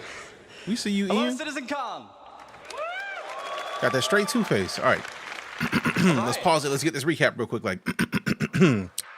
Meanwhile, let's catch up on chat. Chat's buzzing with excitement for day 2. From massive gameplay reveals to tech demos, the hype is real. Fowise is dreaming of upgraded GPUs while Lumborak serves up meatball sauce and swamp monster cravings. Angelus X pitches a Star Trek game and Django Wolf wonders about alligators in the jungle. Meanwhile, DeejayKnight's crew is ready for more tree climbing adventures and Ewok encounters. That is pretty awesome. Pretty sure you know that guy? Hell yeah. Those new planets and biomes were pretty, right? But it's time for Phase 3 Civilization to give you some stuff to do. So, let's talk about location Work density. with me, click. We've emulated nature as well as we can to make sure our planets are physically based and realistic, and our biomes are emergent. But it's time to start populating the verse, because where there's people, there are their Two-Face, lives it's two and hair. the structures they build. I mean, So it Two-Face makes did sense have that two whenever hairs, you go so there's and that. explore these planets, that you find their lives. And what's even more important is that when we make these structures, that they use and they follow the same rules as our biomes, such as the jungles and the swamps. But before we continue, let's first take stock as to where we are now. At the moment in the verse, we have these custom, beautifully made locations, such as Ghost Hollow, we've got our distribution centers, or even just some outposts. And these have all been handcrafted by our designers and artists to hit that benchmark. Yep, the detail is and they've wild. been working directly on the planet. However, going forward, this doesn't really scale with how we want to go forward with the game. Server meshing is about to arrive, and we're going to have a way higher player count. So those 73 bunkers across Stanton just won't cut it. But in general, it's also pretty barren. There's not much for you to explore and find stuff out there. So there's no exploration gameplay. You haven't really put your character to use for the way that you should. So this means we need to go bigger, which means we need to change our workflow. Okay. And with any workflow means we need to first establish a new benchmark. So, with our new benchmark, we are ensuring quality and improve on our previous work and make it even better. And any location that you'll find needs to have its own unique personality and no repetition. We don't want you to find the same location twice. This also means that this is your exploration and your findings. So when you go out there and explore with your Carrack or with your Corsair, is that whatever you find, you can share with your orgs or with your friends. As for that density, if you fly down to the planet, we want you to find something, let's say, every 100 clicks. But also improve the mission experience. So when you stay more on the planet, you're more immersed and you go from location to location. Just keep going. So going forward, we are modularizing all our existing locations. Damn, they've been modularizing. But I feel like the key that they're pointing out in this is that the key about what's going on right now is that they are working with more than just one area. The previous times that we've seen with CitizenCon and they were talking about modularizing, they were talking about like city stuff. This is like pyro style, crashed wreckage type situations that don't look the same. So like they are not playing at all. Watch this video on another stream, so I'll say nothing. Appreciate that. The con is Star Citizen. Yes, the convention is for Star Citizen. If you're calling it a con, man, like that looks like a whole lot of stuff that had to be approved, prototyped, 3D designed, modeled, skinned, and preparing for usage in a game. I find a hard time considering that a con when that works. So let's continue. Locations and assets. Worst con ever, so much stuff actually built right. Buildings and Appreciate the follow, layouts Moha. that we'll be using to no longer work directly on the planet, The neat thing, a handful of very frazzled all these producers, modules and guaranteed. assets can be iterated upon and tested right in the editor for all the designers and artists to ensure fun gameplay and interactive sandbox activity, and also make sure all the mission stuff is there. Basically, we're building a toolkit. Push the follow Ace. So let's look at some of the things that we need to keep in mind as we are making that toolkit. First and foremost, we've got our art style and branding. We've got things like Frontier for our settlements. We've got high-tech for the emergency shelters, but also utilitarian, like our bunkers and distribution centers. Could have swore was. It The richer happens, the fam, no data, worries. the richer these locations will be. Secondly, they all have a function. Okay. We've got mining for our mining outposts, farming for the farmsteads, or just places where people live. The function of the place will define the way the place looks as well, and its form. And last but not least, the people as well, the faction and their loadouts. We've got lawful people, like the new Citizens for Prosperity in Pyro, unlawful, such as Xenofred, and sometimes not even no one. And the place needs to look a bit, you know, derelict. In different places, you'll find different people. So, now that we've made our toolkit, and we've defined all this new stuff, let's start building thousands of locations. Yeah. Yes, I said thousands. So, to avoid Don't you dare tell me that they have already made the tool. Well, you saw it previously where they used the Minesweeper-like tool to make an entire city. If they have upgraded that tool to the point where they can just build stuff over an entire planet, I'm done. Let's find out. Issue of working on directly in the planet, I'd like to introduce to you Starchitect. Man, come on, bro.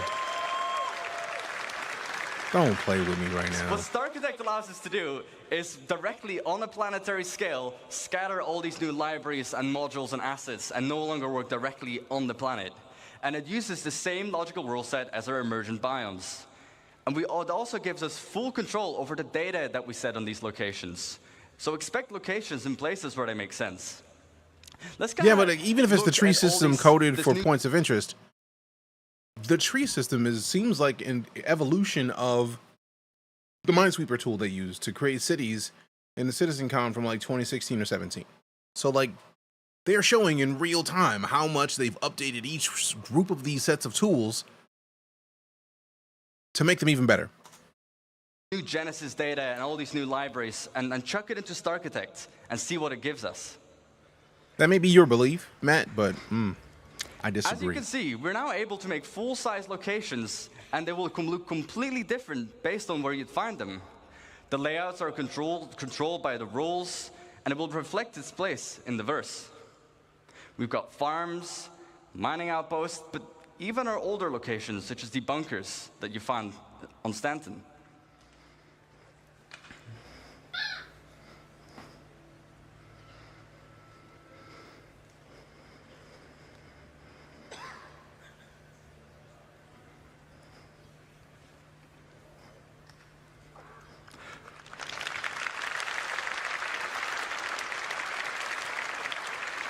So, let's look at an example and kind of use the tool to really, make a location. We can define the rules, as I've mentioned a couple times by now. All right, we just got a question of what is this? We are watching CitizenCon Day 1, and this is a presentation on the Starchitect, which is their system that they're using to procedurally generate cities based on what the purpose of that city is. It is impressive. Lost my old account. Hey, no worries. Welcome back. Good to see you. Appreciate the follow.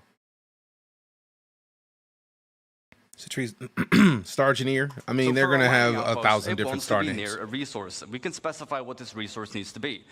But we can also give suggestions where sometimes you'd find it here and sometimes you wouldn't. If the location has refineries, it might want to be near water to refine the resources. Then secondly, we can define what buildings should be there. So obviously we need mining buildings, houses for people to live as well, and even power buildings that we can leverage with the resource network. Starchitect will intelligently figure out where to place these and what needs to be at the location. Next up, farms. Its rules, well, temperature. Not every plant can live in every temperature, but the same with soil type. Only certain plants can be in certain grounds. And then we can query the seed map to determine what plants you would find there. What are the harvestables? As for the targets, again, farm buildings, obviously, power buildings, houses, but even animals, such as our beloved quasi-grazers. And last but not least, derelict ships. We've got these all over the place currently. Rules, well, they'd be close to anti-air because they would be shot down. But even in harsh flight conditions, such as mountains or low visibility, you'd probably most commonly find them. Targets, well, crash ship parts, of course. Sometimes you'd find the full remains of a javelin, and the other time you might just find the nose of a starfarer laying around. So, let's talk about coherency. Sure, we can scatter all these locations everywhere on the planet, and you'll find them in places they make sense, but we can do better. You don't just want to find an outpost completely on its own, right? We want to make sure it really feels like people have built their lives here. So, let's talk about some missing bits. We want to tell tighter stories, such as the people's lives, but also logical exploration. If I find one thing, I expect to find something similar or something else nearby. We also need more data control. What defines one mining outpost being different from the other ones, aside from the harvestables?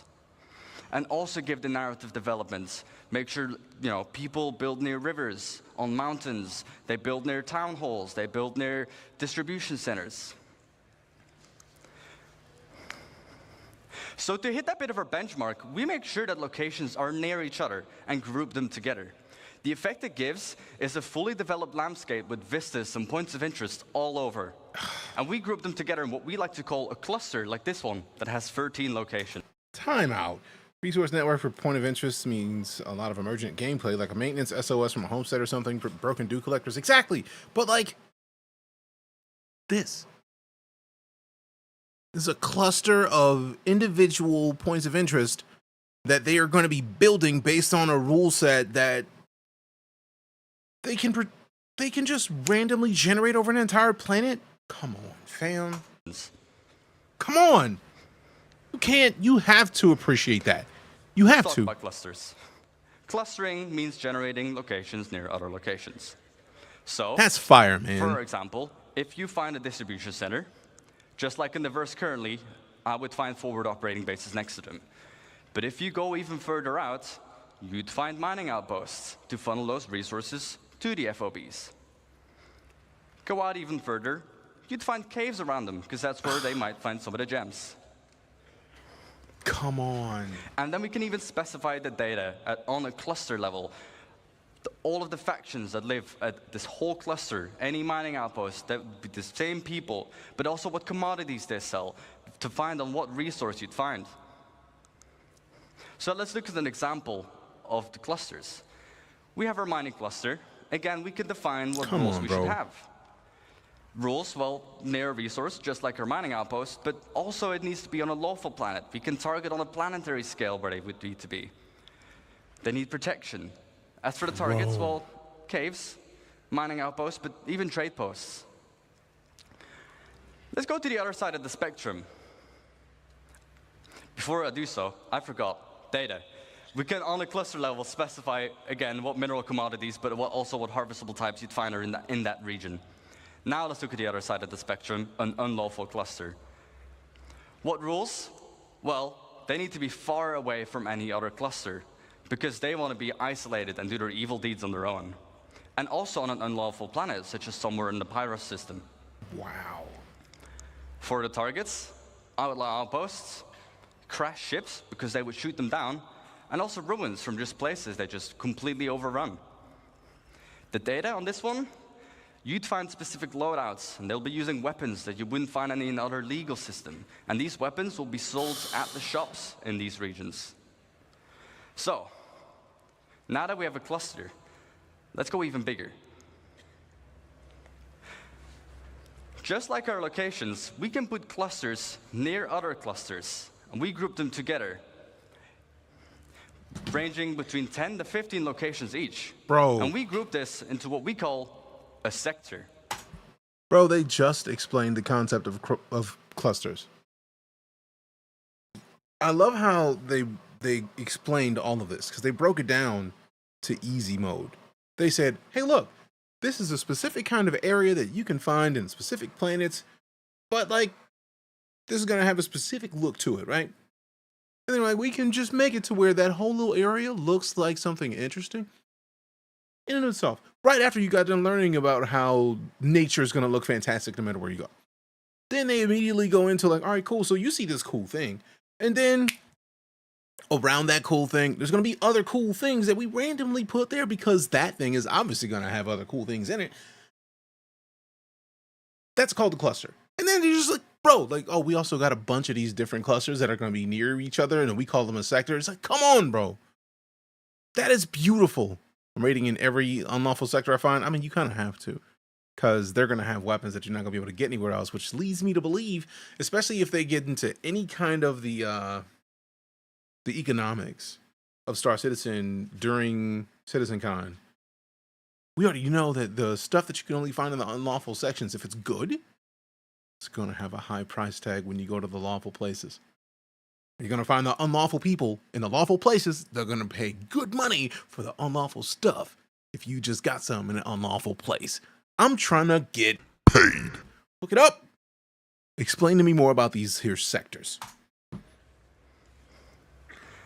Like this one, that has about 120 locations. Jesus.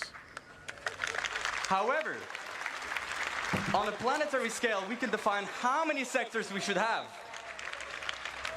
with each their own data and persona. And every single one of these locations is now ready for the mission system to hook up and give you gameplay, and for you to find a bunch of places on your own. And just on this side of the planet,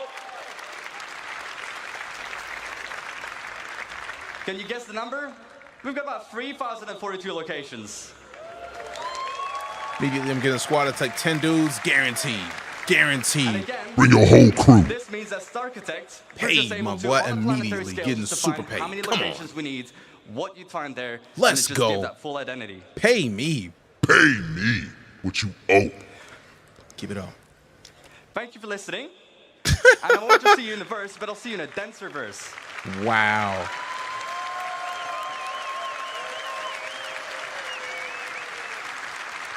However, this was only the first phase of civilization.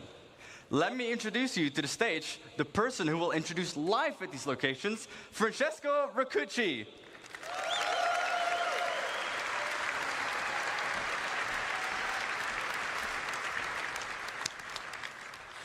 Man. So, hi everybody. Learn a lot as well as find new games, but I gotta go get off and play Warpath for 3 hours. Hey, enjoy yourself.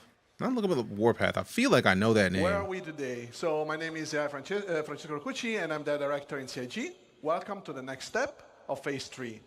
We will look into how life adapts to the laws of nature and how all the NPCs can interact pretty much with these incredibly vast and dense worlds that we just saw.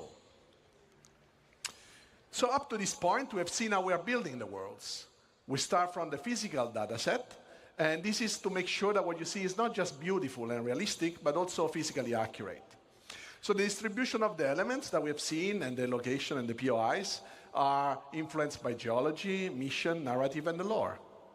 Those locations cannot be lifeless. We want the planets to basically leverage the space that emerge with life. So from an AI perspective, I will categorize the elements of those worlds into 4 macro groups.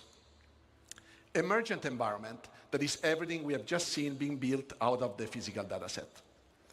Users-made locations. So this includes everything that our designers or you players will create in the world. All right, I'm going to refill my water, but I'm going to be listening. BRB.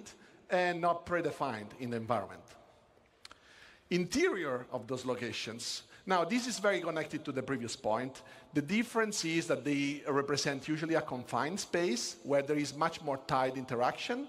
And for NPCs, it's a lot about interaction with objects that we are usually used to in our everyday lives. And then the day and night cycle. So in essence, the passage of time. But so far didn't have really a lot of impact on the gameplay.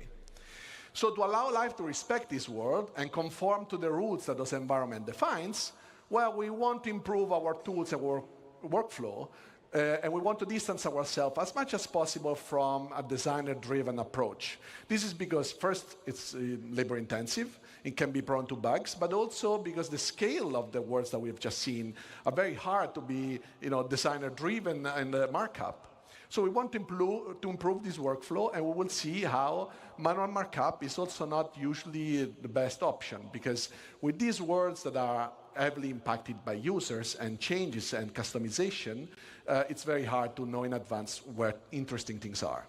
So today I want to show you a couple of examples of what the IT team has been focusing on to make these systems supported and scale correctly to support these vastly dense dynamic words. So we'll look at perception in light and dark environments and dynamic cover generation. So attacking an outpost now must have a level of depth that goes beyond what we had. So layouts of the environment can change, vehicles may or may not be present, and PC can be anywhere. And if it's a bright day, well, we will be more visible, but our enemies will also be more visible. And if you choose to attack at nighttime, well, we'll attack in shadows. During darkness, it's going to be a bit harder to see our enemies, but we will also be harder to be spotted. And it will give us more opportunities to be stealthy and sneaky. How do we do that?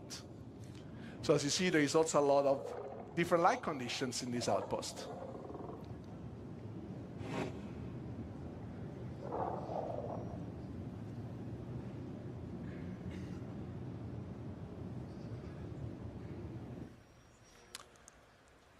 So in this scenario, we will start look at our Item back. I had to sneak a couple more wings because they're way too good. We got Alex and Bio with the follows. Appreciate you. Or Alex with a share. Bio with a follow. Appreciate you. Pokemon Lucario with it. That will impact vision. And knowing that, you can use this we are not corpses, not core. Style to exploit basically all the environment.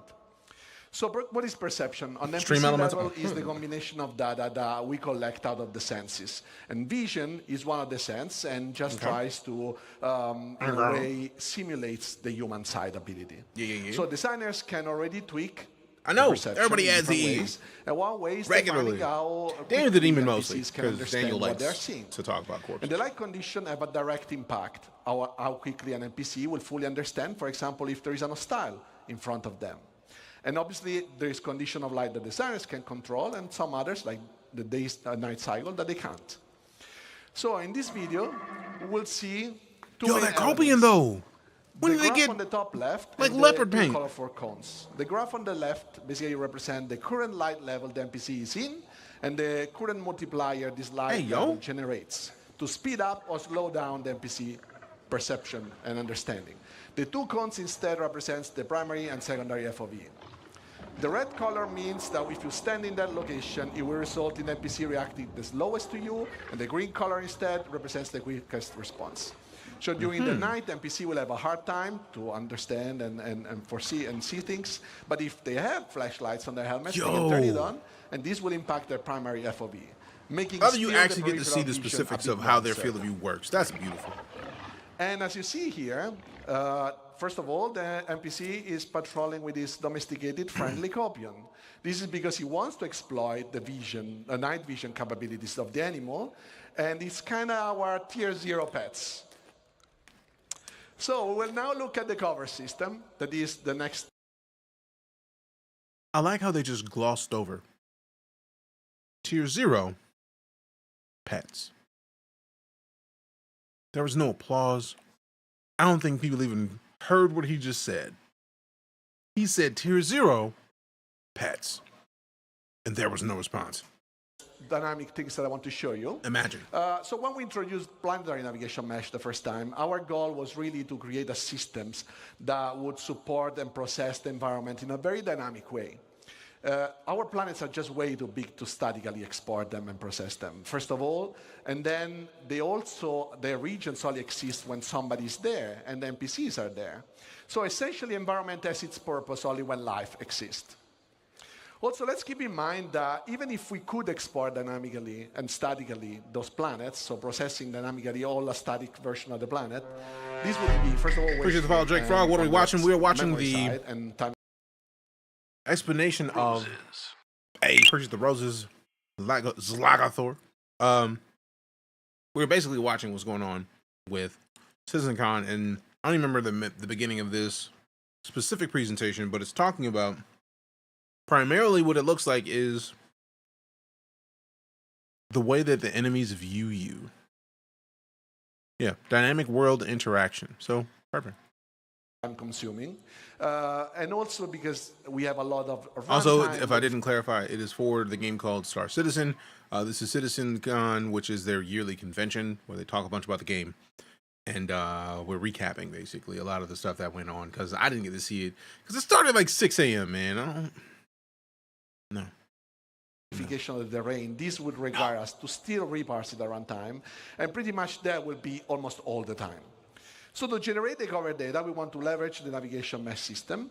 And what we do is, as you see here, the blue polygons are basically where NPCs can walk, and the green ones are what we call cover surfaces, that are our simple representation of the environment, what NPC uses to understand if they can hide behind something and if they can shoot from some positions. So up to now, we have Now, if you think about it, what this does is, this explains a couple of different things.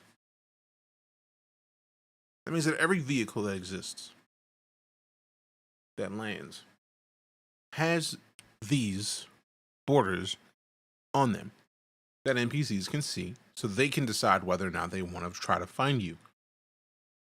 So you can land, because I feel like this is probably a truck that they could just dip in. Or tumble. Which leads me to believe that every ship in Star Citizen has this feature and just has this bounding box over the specific areas so that NPCs know that, all right, cool, I can run behind that leg. I don't know many games that have that level of depth of what the NPCs can see. So that's kind of awesome that you could land a ship and they will know, all right, cool, let me hide behind these legs because I don't trust this dude. Approach where designer would be a designer-driven approach. Designer can define in the locations where cover was interesting. They could mark it up, either the location itself or prefabs, and then with a special entity that would just sample dynamically the environment, but would still be designer-driven. This is obviously a good approach it's also a standard approach in gaming industry. But what about all those organic and inorganic elements that get scattered with a new system? Like if designers want to iterate on these ones, for example, and they want to change the physical data sets, those scattering tools will just change completely the layout. And what we want is that designers can do this change without being afraid of doing it because the gameplay was, predefined and controlled. And now they can just make something beautiful, but also fun. Besides that, yes, we did have a prefab approach where you can build stuff out of small building blocks. This is obviously a good approach because these are the best ones I've made. In a way, you can build stuff out of smaller version, but this creates I've made a lot of wings in my life. Unnecessary These are the best data. ones. Imagine a crate, and we can say that the crate can generate cover. Now we stack 100 crates, and what happens? That we have a lot of data to generate cover that we have to process, throw away. This would just waste CPU cycles for nothing. This is why, until now, you also couldn't fight an NPC in a forest like this one and see them hiding behind a tree or a rock. So enabling the dynamic generation of covers on the planet allows us to exploit all the elements of the environment. Whenever navigation mesh generates, NPC can now have a chance to fight with you hiding behind available elements.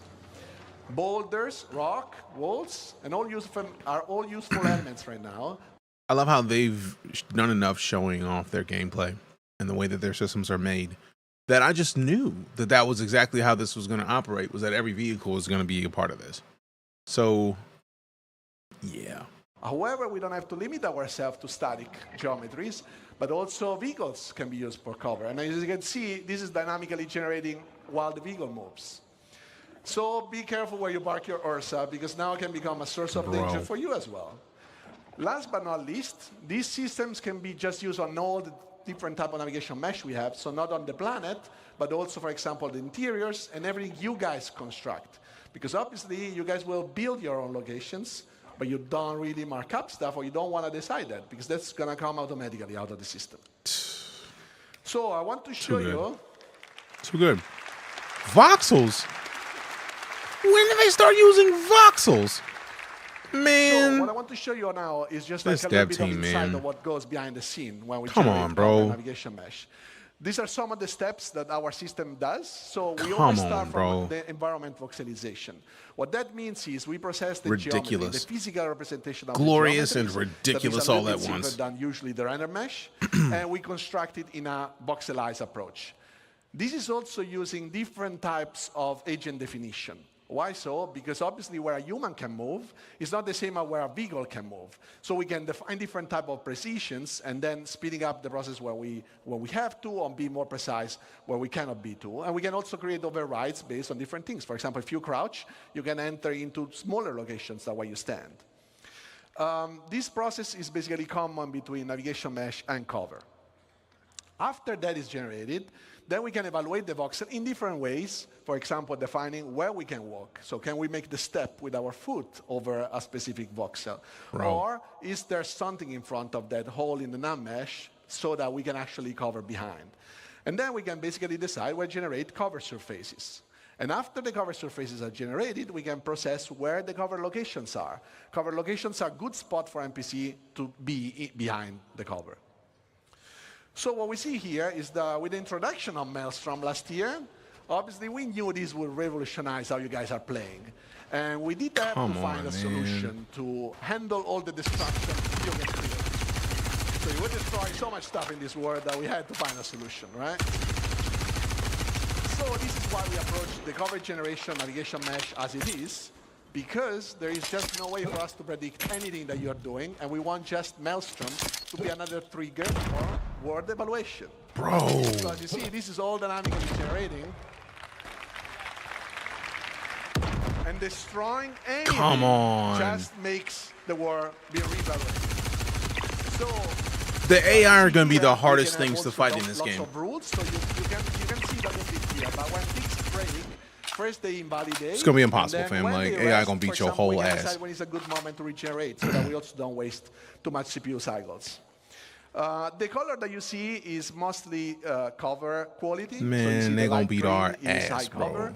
The AI in this game is going to beat our ass. It's basically not really good cover, but if there is nothing better, well, it's better to all the AI is going to beat our ass. You know, in open space. Not even questioning it, man.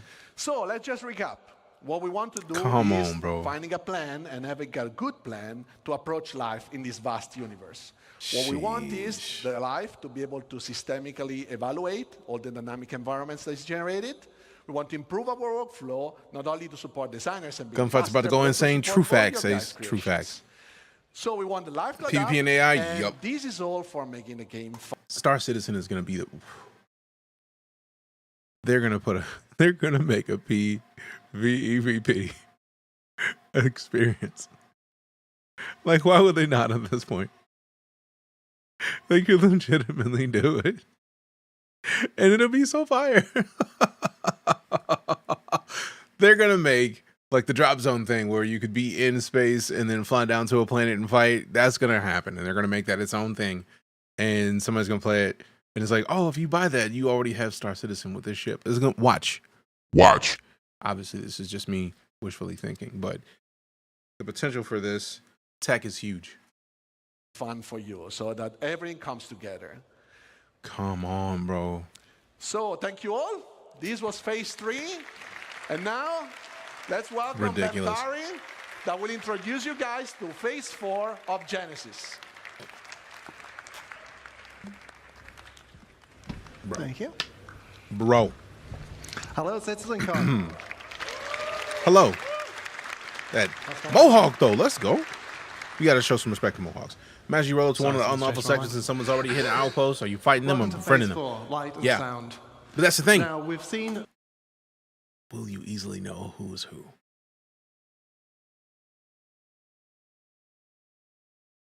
Already automated systems for automatically placing different biomes. So who are you helping or befriending? Vegetation, is it the AI or the player? Settlements. You won't know. So now we're going to take the same approach to automatically handling light itself. What?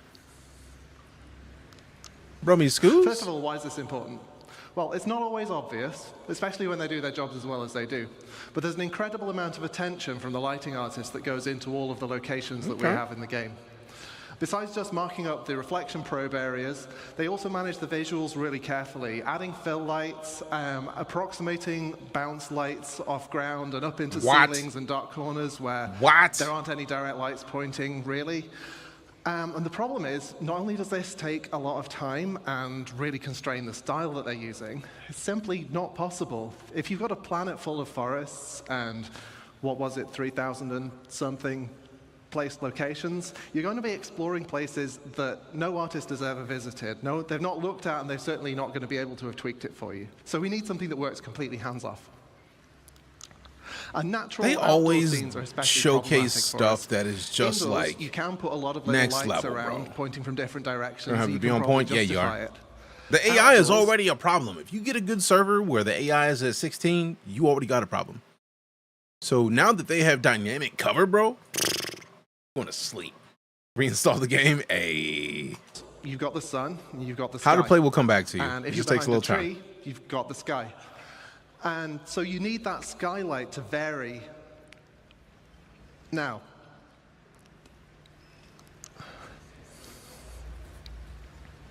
so this is the forest as you'd see it without the GI system. As you can see, all the shadows are receiving lighting from the same environment probe, so it's basically just a flat color across. We replace that with around 40,000 mini ray trace probes. Each of them has their own view of the sky. And so that gives you way more contrast and variation as you move in and out of the canopy. Bro. They are forever changing the game. Now, there are a couple of other pieces of the puzzle that we've been working on over the last year. Now, Stuff like this is why I get frustrated with people like, oh, this is trash. It's like, excuse me? Anything that doesn't have an opaque surface. This game is a scam. Bro, they are literally doing this, showing us when they're doing it, and then adding it to the game. Come on, bro. But if we don't do anything, it's going to. Oh no, I know it happened, Beanpole. We've got fog. We've just got haven't gotten to it yet. We've got the other little things. I don't think we're going to get to it tonight because we're only 2 hours into this, and the stream is so to address 2 hours. We're probably going to spend a good portion of this week covering CitizenCon. That are generated around the this players upcoming week. Around. So that gives us approximately all the stuff they've done and are going to do a revolutionary in gaming. Exactly, and it's like that we can apply to all people are like, "Oh, the game is a scam." Bro, like nobody's done this before. To achieve things that no one's ever achieved, you have to do things that no one's ever done. Oh, I know it's 9 hours. It's literally the end of this. So yeah, we're gonna spend all week recapping just the stuff they're talking about now, and that's just from the stream because they're gonna. Although to be fair, they did say they took a lunch break, so like it may not be 9 hours, it may be like 8 or 7, but like when they get the individual videos up, then it's gonna be a thing. So for once, I've been. But yeah, this my own is. levels. Anybody who's like, oh, this game is never happening. Like, okay. But says because you. the lighting team hasn't helped, watch me play. You can't see anything in most of the scene. If you add the transparency GI system, suddenly the whole scene comes alive. And this is something that we could never have done until we added this tech.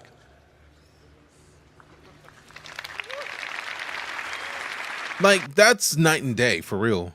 This is something. If you add like, that literally is. Like, that is. I'm not going to play this game because I can't see. Transparency GI. And that is instantaneously beautiful. Hey, Ciravel, welcome back. 30 months of it. This is the way. Appreciate you. If you were talking about the redacted being the Squadron 42 gameplay, I knew that happened because I have Star Citizen's notifications on Twitter. So, like, I was getting pinged when they were retweeting people. I was like, okay, so there's some cool stuff happening this evening. If that was not what the redacted segment is, I'm blown away. But also, how cool is it that we got to see that? Not done. What happened to my print? If that kicked off to where we are, nothing's okay. Well, it's just resetting. If they showed us Squadron 42 today and gave us a date for Squadron 42 today, what the fuck are they gonna show off tomorrow? Prodigy Prince with the follow. Appreciate you, man. System. Hello, right back. Suddenly the whole scene comes alive. Hello. This is something that we could never have done. Hey, with the heart me's good looking out. Thank you much.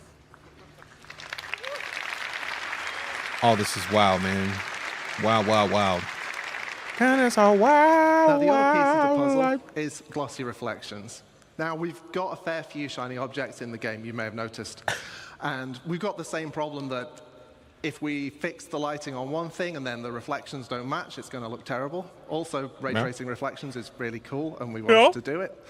And the challenge here, though, is that the ray trace reflections you're going to do, they're not just mirrors. Like, we've got a whole range of objects in the game, from like a scuffed hull panel all the way up to chrome polished pipes. And we want the same system to apply globally across that.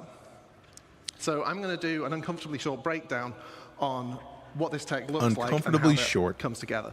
Can't wait for CitizenCon to come back to the States. So here's what, Same. Here's what we need to beat.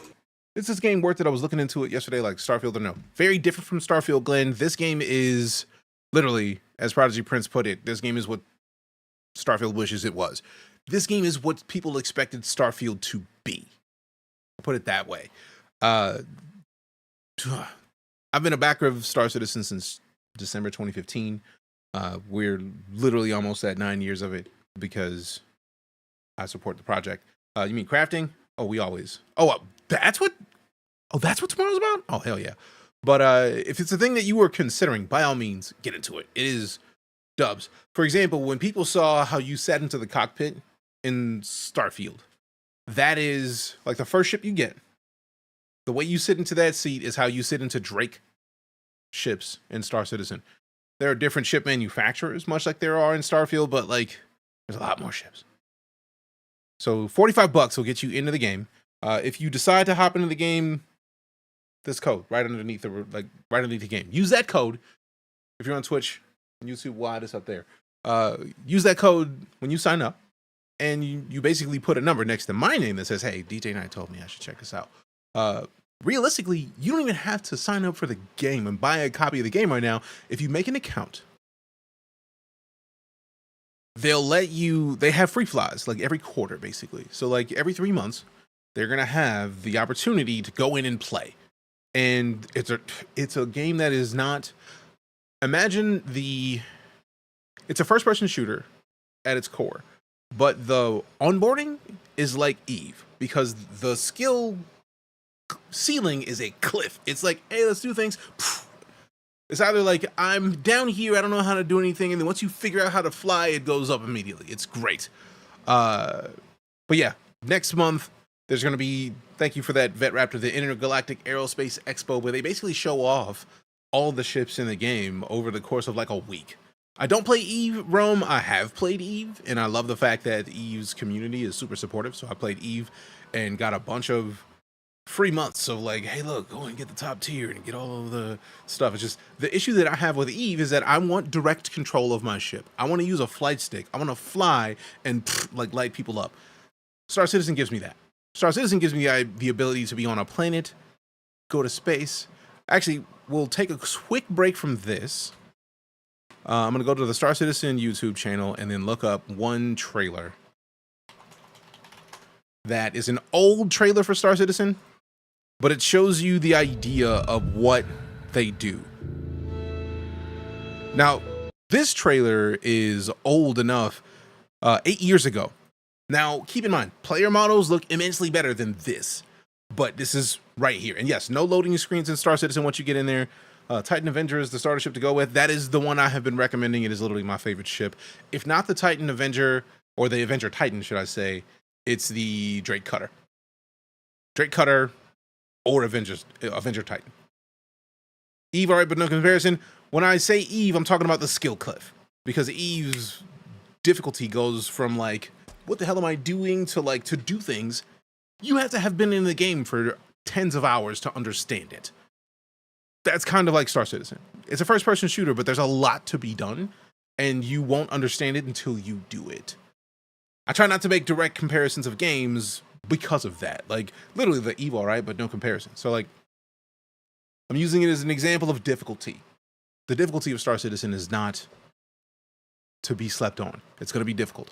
But once you figure it out, it'll be second nature. People sleeping on Star Citizen? Oh, yeah. I've been on this game for a long time.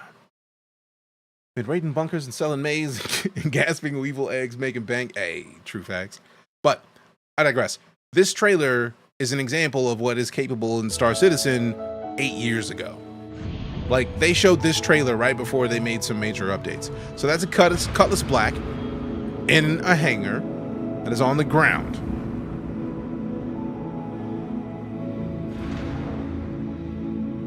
I always love their trailers, man. They're just so well done. Procedural rocky planet, 1,000-kilometer diameter, combined with custom landing location. Man.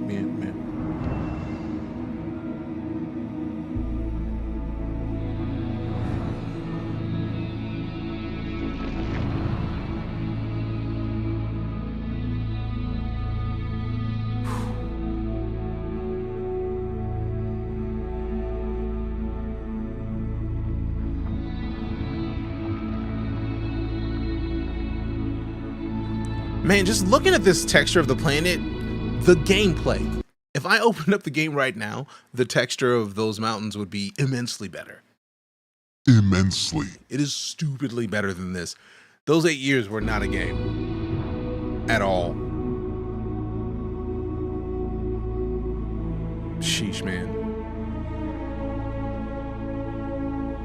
Miss Levski, yeah, it is. Planet surfaces procedure generated on demand a different level of details. The camera moves, yeah. So like, you could literally fly across the surface of the planet and get different mountains in real time.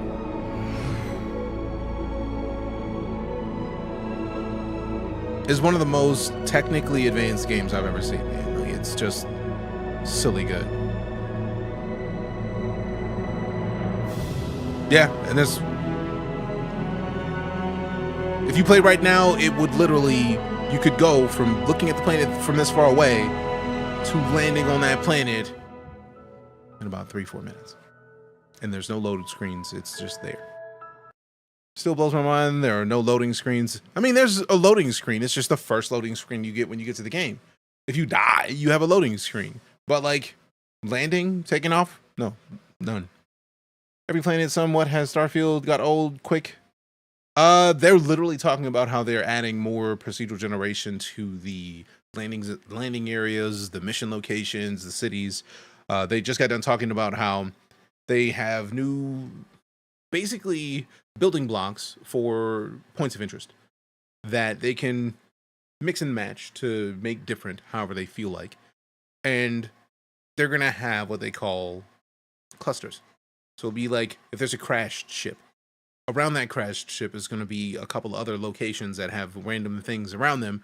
And then you go further out. There's even more stuff. So like they may have a cluster of like 13 different points of interest.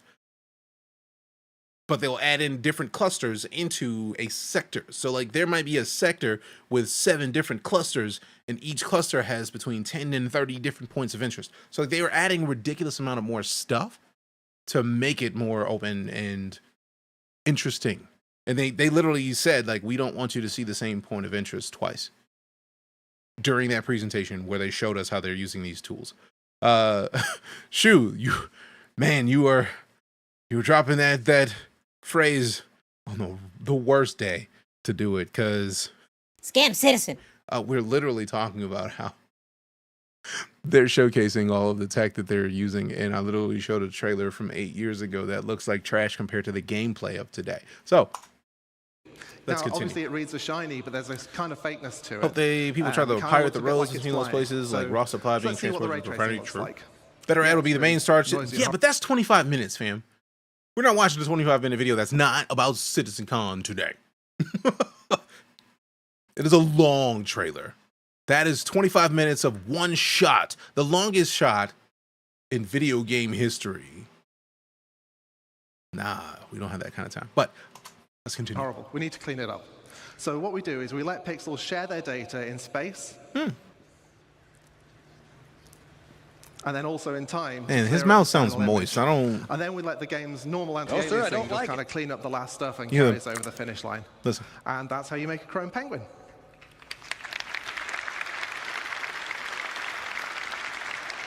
Now I'm going to derail for a moment away from the topic of Genesis, because this isn't actually just about automating the lighting. T1000 big ol' right.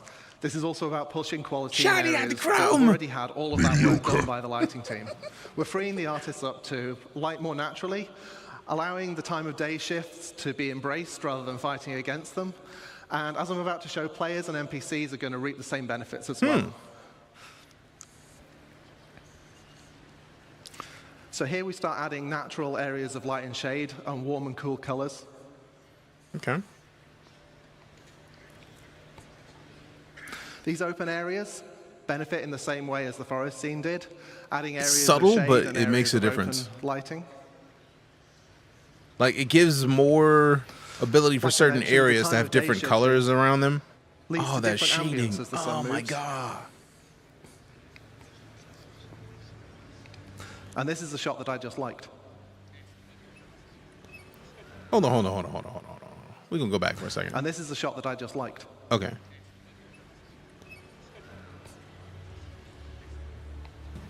I do like that you actually get to see the Finally, difference let's see between how the new background system and the can foreground in brighten up that. your character's day. What the dude's doing in the background with that dance? Damn. And also Damn. What you got printing? I am currently in the midst of printing a Warhammer 30K Vanguard Reaver testing slice. So this is going to be the bottom of it. These are going to form the top of it. And it basically is, if you played Warhammer 40K Space Marine 2, and here, it was last month's Vanguard, and I'm going to find the picture for it. Pretty sure that's it. So this is the helmet that I'm printing. But there's variations on it, so I'm going to print the version that doesn't have the top. But I got to it's like the bottom part that's printing. It's like a test slice to see if I can fit it and put it on my head. I resized it up to about 115% of what the default was so that we could actually try it out better than previous. Oh, I'm so glad that I saw this because this piece is, oh wait, it's 115%, but I also resized this one and then sliced it. I resized it after I cut it. Yeah, they're the same size. So if I make it any bigger, it's going to go off higher. After I scaled it up 15% on the second plate, these were sliced after I scaled it. So that makes a new version of it. I was concerned for like half a second. See the Overwatch X My Hero Academia crossover? What? Is it actually in game? Because if so, I'm gonna have to go back to Overwatch just to get that. For reasons. Well, I promised you light and sound, but I don't actually know anything about sound. So here's the man who does, Graham Phillipson.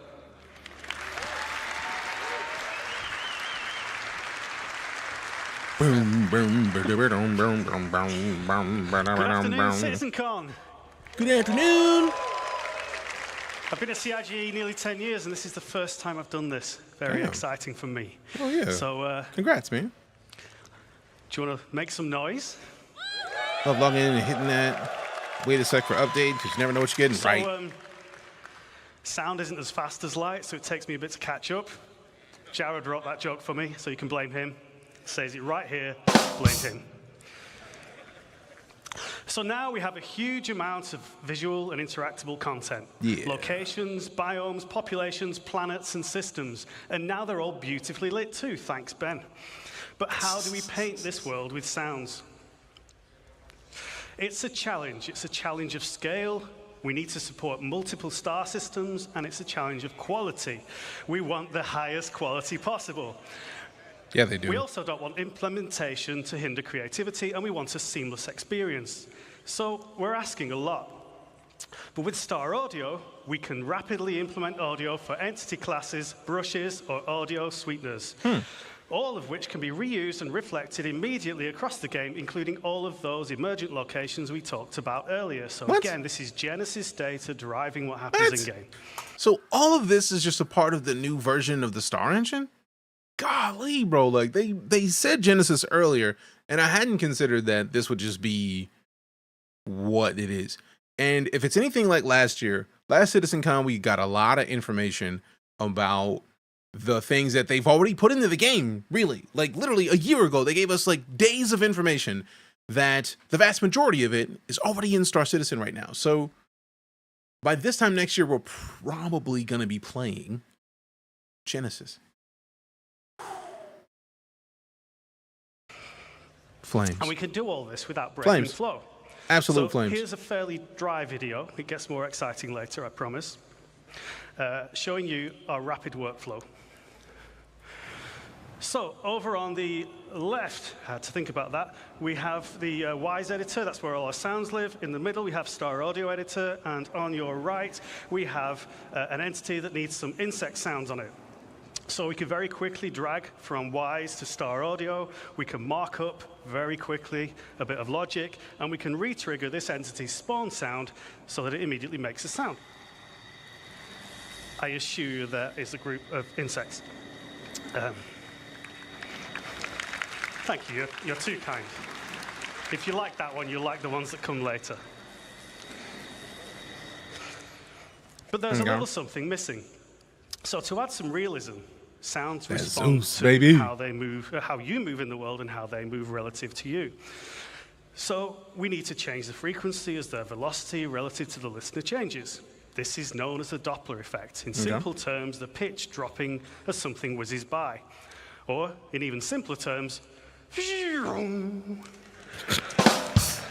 now, sound designers traditionally needed to implement their own Ultra's a Doppler starter sounds. ship. It's in there somewhere. But given how fast we can travel through these rich, dense locations, and I mean, like, for all intents and purposes, for right now, since they are still building the game, everything that you can do with Star Citizen requires getting a starter ship.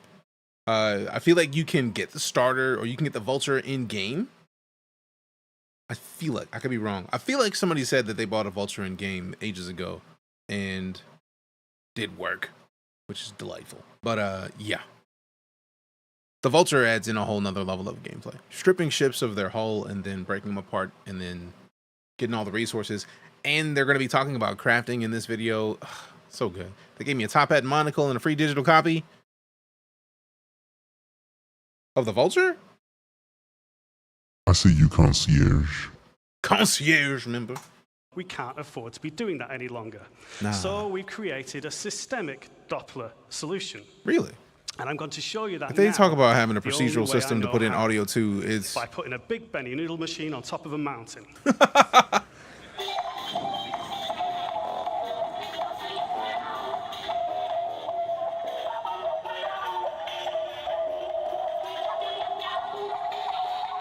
that's a loud Big Bennies. So you can hear the pitch and tempo changing as we move relative to the Benny noodle machine, and this is all fully systemic, no special treatment for this sound. Oh, so yeah, wow. Big Benny noodles. Wow, wow, wow, wow. Big Benny noodles. Yum, yum, yum, yum. Big Benny noodles. So yum, so wow. So wow. Yeah, yeah, yeah, yeah. You always pause and listen to the Big Benny music because Big Benny. Come on, come on, come on. Who wants some noodles?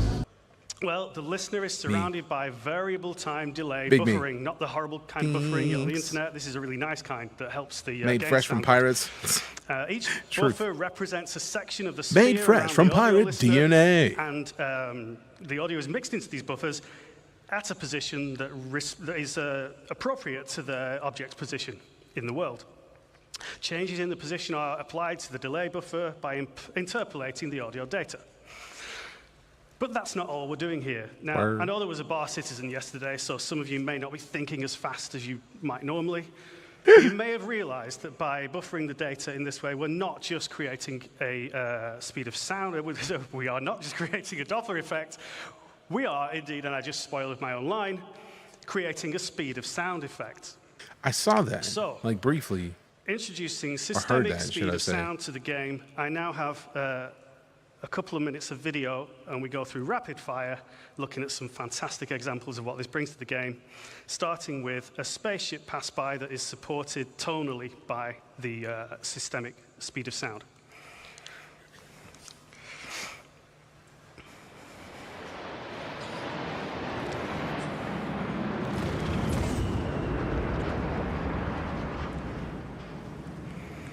Okay, You never go sounds wrong with a cool. What flyby, about man. weapon fire? Never, So never. let's bring in a sniper and, unfortunately for the sensitive of heart, a Pico. We're going to hear this first from the perspective of both with no speed of sound effects.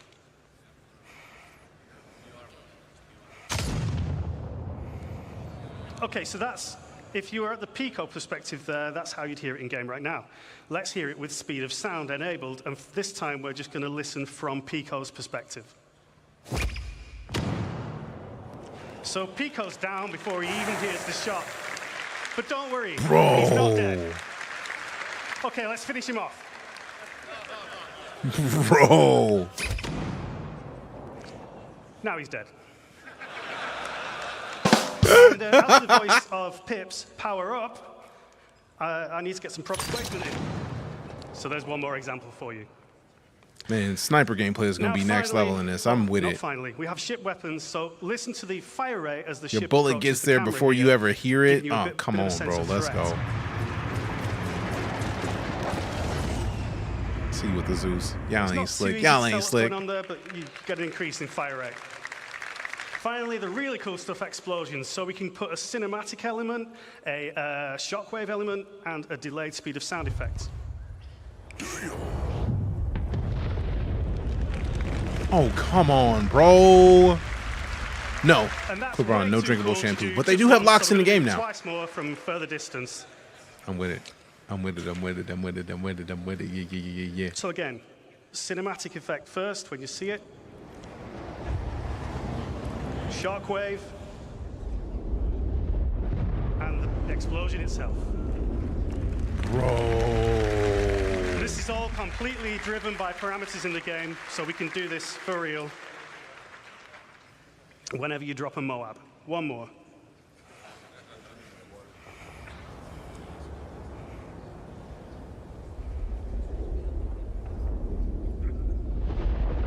Bro, do you know how this is going to change the game? You'll see an explosion get flat right now. Why? You'll hear in a second. That's pretty Get cool. prone. So the speed of sound simulation gives you a better sense of distance, it improves the sense of speed, and it supports those amazing cinematic moments.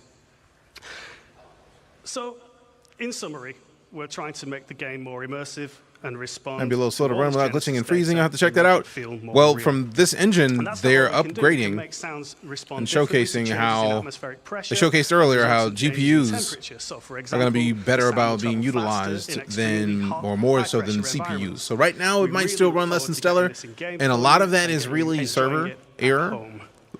or server issues. But they're working on that.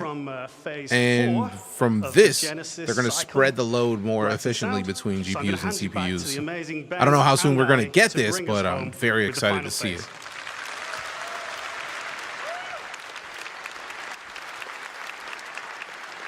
Thank you, sir.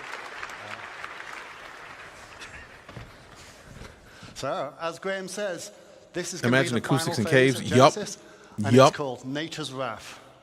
And Appreciate the follow, this is where Glenn. we're gonna Thanks bring much. The very planet itself to life. So, first off, let's start talking clouds. Okay. I like clouds. So clouds have got an atmosphere. Have got to be one of my favorite. Cloud visual Cuckoo features of our Land, game, maybe? And they're truly awesome, but they're also completely static. Nothing has changed with them. So what we want to bring with Genesis is the evolution of clouds over time. But this isn't just some simple scrolling animation.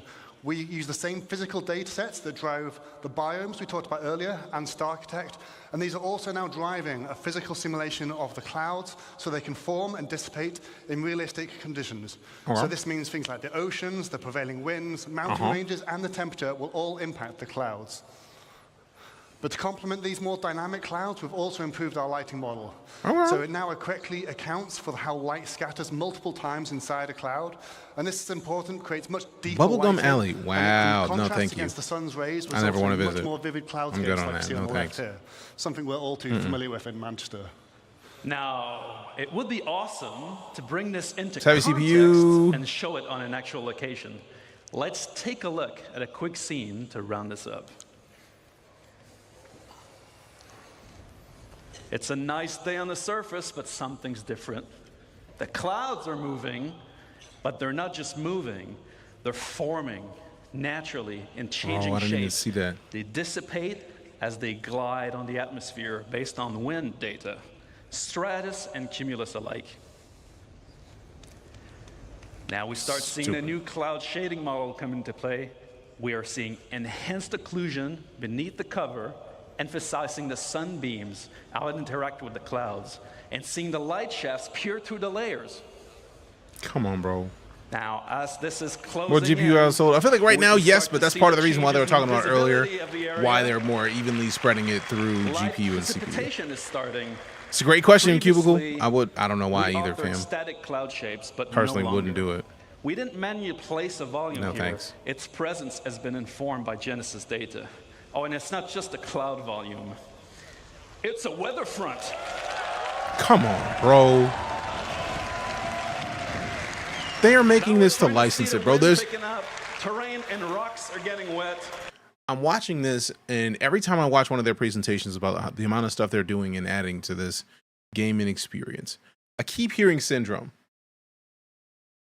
I'm gonna make these cool abilities, and then I'm gonna sell them to people. When I'm old and I'm tired, I'm gonna sell them to people. And when everyone's special, no one is. Wow. No, never complain about, like, don't ever say you don't mean to be chatty, fam. Like, chatty is how it works. You know, if I get in a server more than 15 minutes or 30K, I feel like it depends on where you are. Because I feel like I'm here in the US, and if I choose best server, I'm in the mid server. But if I choose EU servers, they're typically better.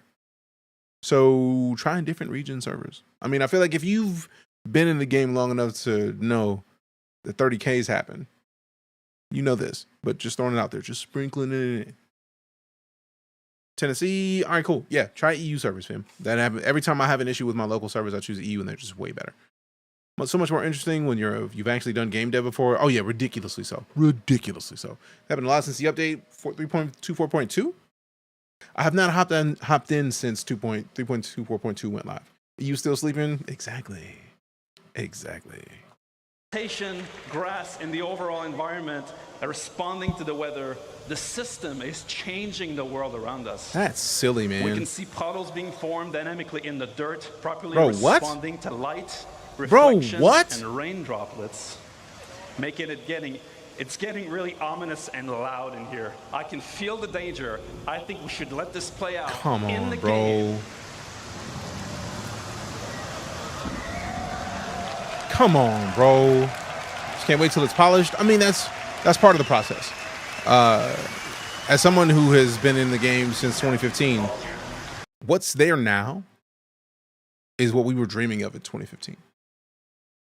Like they had no planetary landings when I started playing in this game. It was only space stations. When they added planets, people lost their shit. So like the fact that planets have been in so long that you just expect that they're just going to be populated says a lot.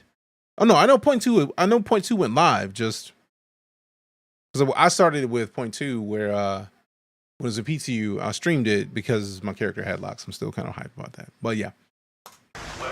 This does seem like a Jurassic Park situation, Vet Raptor. I could very much either see a T-Rex just or clever girl.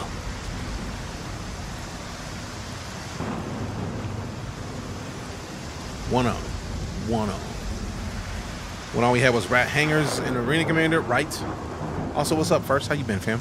Good to see you. Appreciate you just stomping in.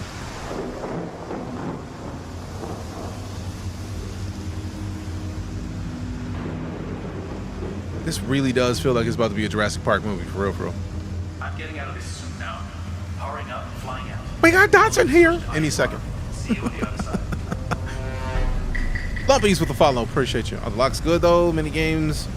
Just make them like a helmet or a goopy mop. I'm not even gonna. I'll do this rather than talk about the possibilities. Did I not post it?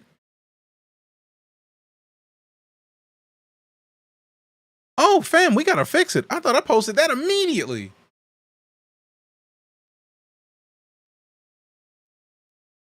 Hold on. Shut up, me.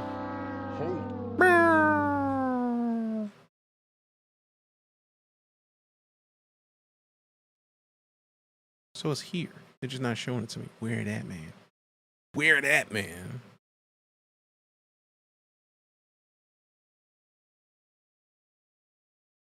What? Why is it not here already? The Control F did the thing, so it's there. It's on the screen somewhere.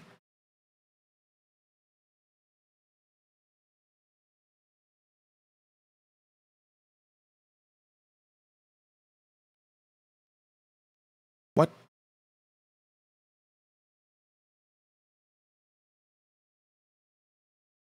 Let's go to the managed clips, man, because I'm gonna be here looking for this all day.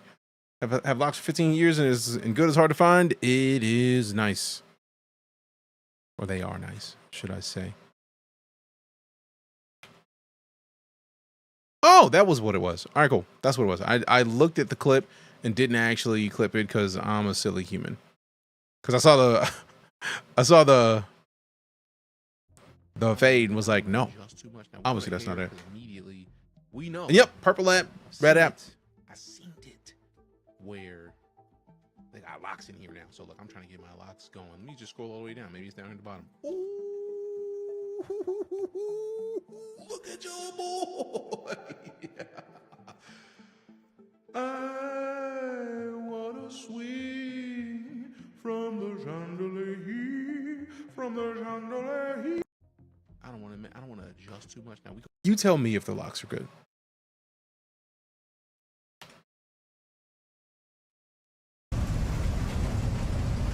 Those look great. Legitimately. Legitimately. I've been waiting for those since last CitizenCon. What the fuck? My in-game name is the same as it is on here, correct? So send me an invite. Let me know. They're all individual, exactly. And they all had their own.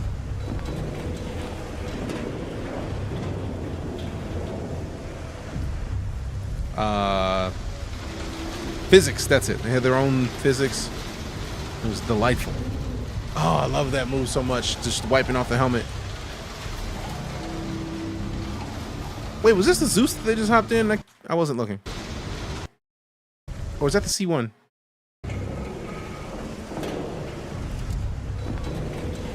No, there's no secondary door, so that's a Zeus. If there's a secondary door in the front, then I would have. Yeah, that's a Zeus. This is, or that would have been a C1. This is a Zeus. You can tell by the wings. You can tell by the way that it is.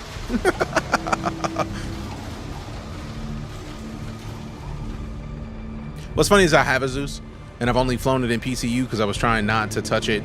That's actually why I stopped playing this last week. It was like, I'm not touching it until we're good. Also, I need to update my fleet command, Kavion, because I have too many ships. I might melt my Carrack. I don't want to, but I might. Using the Xbox Elite 2 controller. Works nice.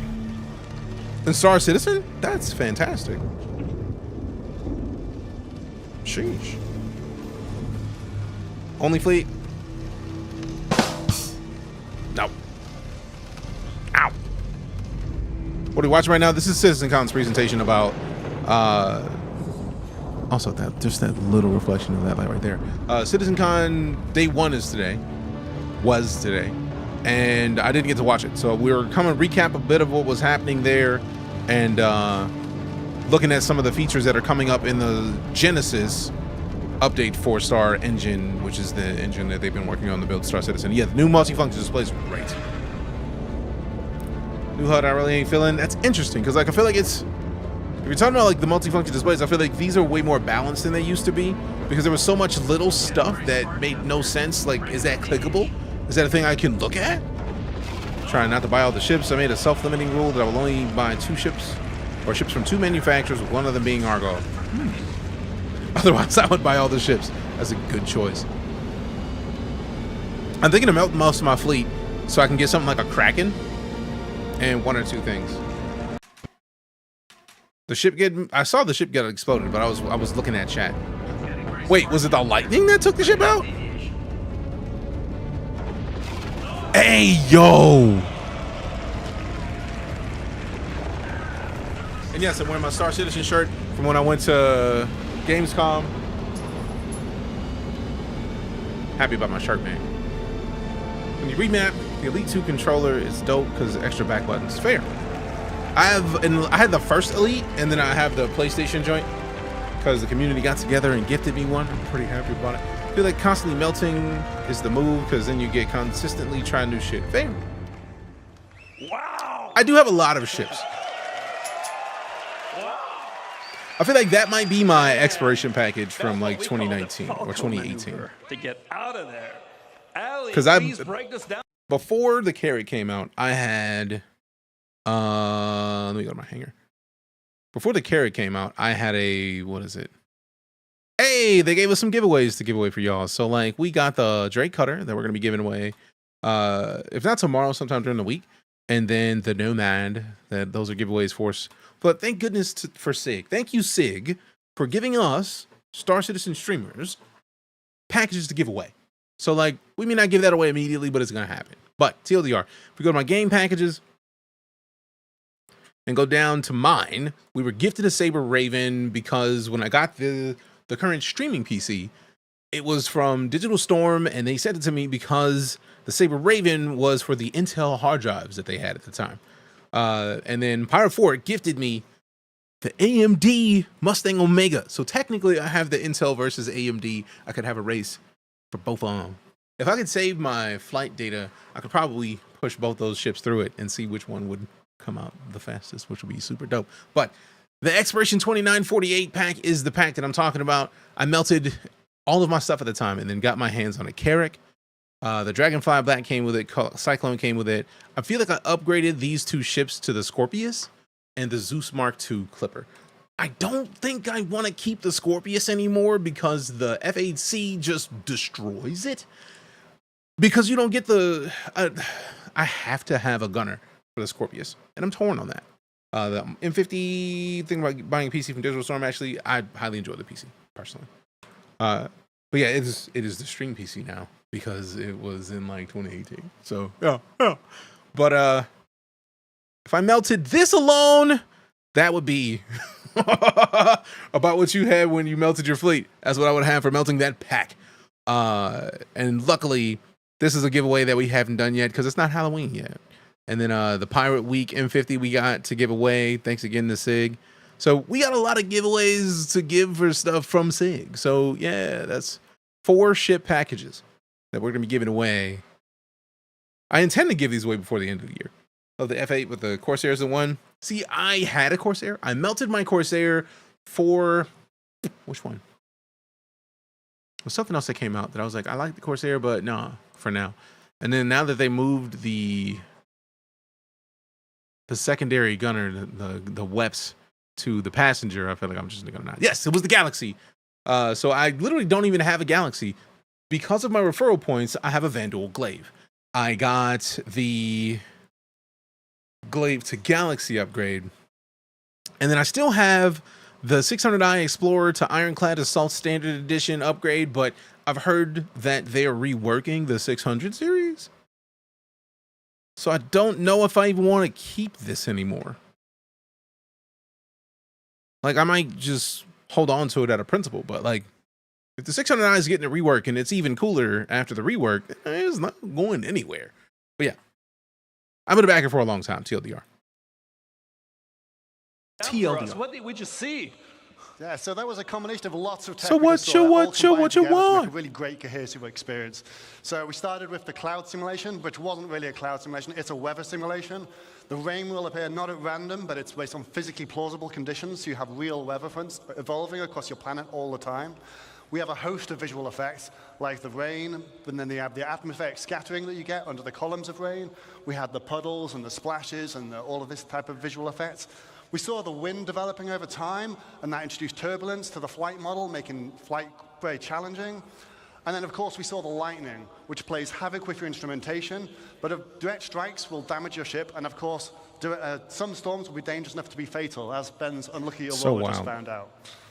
8.5 million game. Yeah, I'm going to probably end up getting it in game for sure. Localized, but others will be larger and potentially permanent on some planets. And this is going to restrict access via flight. I mean, players will be forced to resort to ground vehicles or even foot. And this is all going to be dynamic, meaning that you might find yourself trapped in some really unexpected situations.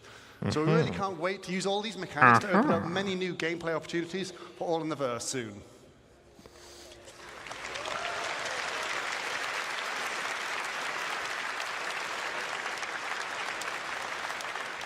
A wise yogi once said, "It's your job as a pilot to compensate and stay on course." Reducing the main weapon size would have made more sense than turning the bottom guns into a terrible turret. Yeah. We've shown you an approach of encoding the rules of nature into planetary data. That's We've seen biomes emerge from geology, temperature, humidity, climate, weather, the physical terrain. We create denser, more diverse living planets without artists hand placing or manually creating biomes. That Instead, is leveraging wild asset to me. mapping. We've shown you a new way to make the game that can scale, to create thousands of Korean places for civilizations on planets that can be used for missions or immersion gameplay without art and design, hand-placing locations, leveraging world design rules instead. We've seen how populations of AI and NPCs inhabiting locations dynamically adapt their understanding of the environment without custom markup by developers, allowing the creation of more playable spaces rapidly. We've shown you how light and sound also benefit from Genesis data to influence planetary environments, and we've shown how these systems come together when weather comes into an area, changing your gameplay experience significantly. Our goal with Genesis and all of its systems is to create more worlds, better worlds, faster, by applying our tech wizardry and craftsmanship to build systems that respond to data. That's our Star Engine presentation for today, guys, for this year. Have a great CitizenCon. Every time they have a presentation, fam, like, it's stupid good. Like, bro. Largely relief cargo missions due to planetary weather storms may be almost guaranteed, I feel like. Hello, viewers. I'm Kirsten. I'm a producer here at Cloud Imperium. And I got work discos with around the behind the UI Tech counter. and Planet Tech teams. Off the back of that amazing presentation is Under Will 25 show from ID. Planet That's Tech. great. How are you feeling, Will? Yeah, I'm feeling really good, thank you. It's been Yo, they got the Radagast back there. Bro, I wish I was there because I want to try the Radagast. That's the liquor that's been in the game for ages. They got the cabinet that you can put in your hangar. Now I got to, with 3.2, I got to see if we can bring the hangar up. If we can bring the liquor cabinet into the hangar, because I'm pulling out some Radagast. I'm pulling out a Steve, and I'm going to get lit and then drive the Steve around the hangar just for funsies. been a good day so far. Beautiful. Like the Herald. That was a smashing presentation. It's the Herald How was it of Data here in Runner? I can't remember. Manchester It's been a while. LA last year. It's been a while. It's very different. LA is, of course, amazing. It was incredible to visit. But I think there's something really special about doing it here, just down the road from the studio. It's amazing to see the people you get coffee with, the people you work with, and you chat about problems and do design with. They're here too this time. Whereas last time, it was amazing, and it was lovely meeting all the LA folks, but it's just not the same as the people that you work with each day. I love it being here. It's great. Oh, it must be amazing to celebrate all the work you've done with the community and the studio here in Manchester. Yeah, absolutely. What's It's the no next? one person carries any It's a of this. long It's convo. all teamwork. Oh, so they And vamping yet right we're now here to until we kind get of back share to the in that and stage. Branch. Anything to do with helping people, that's what they do. Nice. Nova Defense is our Navy, Air Force, Marines on the ground. If there's anything that needs to defend... Let's get ready for Jared. Lots of people talking in your ear. What people don't realize is I like these 3D printed. people talking in your ear. You can't really Navy hear what you're 3D saying, but I printed think we're stuffs. ready for Jared now. Jared, let's throw it over to you. Thank you guys so much for having us here at CitizenCon. Back to you, Jared. Hey guys! Oh! It's main stage disco. He really That did wasn't mess a his gag hammy up. earlier. I really messed up my hammy. I want that jacket though, for real. Dear Sid. Pro tip, don't get old. All right, so we just finished our Star Engine presentation, Brave New World. I want to do one more round of applause for all the CTG guys who got up here and showed you their Powered it yet? Not that I've seen yet, but also we just got done with the Star Engine Genesis presentation. Couldn't get better. They come up to us about 3 months ago and they're like, hey, we've got this. You want to show this at CitizenCon? I'm like, yes. Yes, we do. We want to show this at CitizenCon. But you don't think it'll be like an ISC kind of thing? I'm like, no. That's CitizenCon worthy. All right, so our next presentation are a group of several dear friends of mine and Sean Tracy. Hey, can we get some Sean's in chat? You know I love you, baby. If you're a sub in here, on Twitch, we have Sean's face. We got permission from Sean to have his face as an emote. Anytime they mention Sean Tracy, there should be Sean's in chat. Vet Raptor and Dietrich, appreciate you. Appreciate you. I love you. It's a presentation that I have wanted to do here at CitizenCon for years, and in 2024, well, the stars seemed to align, and I'm so excited. Appreciate y'all for them this. Sean's. This was what I called in our pre-show our sleeper presentation of the year. I hope you give them all the attention and all the admiration they deserve. I like Please sleeper welcome presentations. Benoit Bastageur and A Social Universe. Social use arm. Oh, I love these shots of like chrome ships. Just good. Just good. Okay. Also, it's cool to see Sean presenting shortly. I'm excited about this. Let me see what me? Sean's talking about. You know what I'm saying? One, two. All right. All right. Cool. Showing okay, off. So in the Star Engine presentation, that was One, two. In this I can do that too, bro. I can show off too. My player persona. I will now channel my inner Jared in this one. Channeling and I will his be your host for persona. this panel. Woo! It's time to discuss a social universe. But before we start, I have a couple warnings. First one, let's take a look at this one. I took this in our last technical preview demonstration. And God, I was so happy to see all these people on the train. It just made me like very, very emotional. And so I want to take a moment to thank every one of you that have participated with Tech Preview Server Meshing Test A, B, C, D, and E so far. You guys have been thousands to come and help us test this technology. And Appreciate the y'all. team and I are really humbled, and we feel energized by your energy. So on our behalf, thank you very much. Now, the above picture is really nice, other than this guy, but it does present a problem. A fundamental part of playing a massively multiplayer online game is how you connect with other players, to join in on adventures, or to receive support when you want to get out of a tricky situation, or you want to participate in endeavors that are bigger than yourself, or simply you want to run a business and make a profit. That part. I like profits. Well, as our game server shards grow, you will encounter more players. And for that, we need to scale Star Citizen's social tools to MMO size. Our ambition has always been to build a grand social system, including not only the game, but the world outside. I'm excited about it, Kavion. So thanks for... the focus has been elsewhere for no reason to be a long excited time. about it. We have neglected this side of the game in favor of others. For example, the Comlink app is by far the oldest application in Mobiglass. It's now time to correct this and make progress on this plan. Okay. Our goal, as a reminder, in Star Citizen is to cater to all types of players. Star Citizen in that respect is not a black or white. It's not an either-or kind of game. We are not an achievers versus casuals game. We are not a socializers versus solo players game. We are not a role players versus mechanics focused game, or dare I say, we are not a PvE versus PvP game. We are all of those things. We strive to build a social environment in the game that is easy to engage with, consistent and dependable, and trustworthy, where you can judge danger, safety, or shadiness. And we want this to be deeply rooted in gameplay mechanics, like reputation and progression.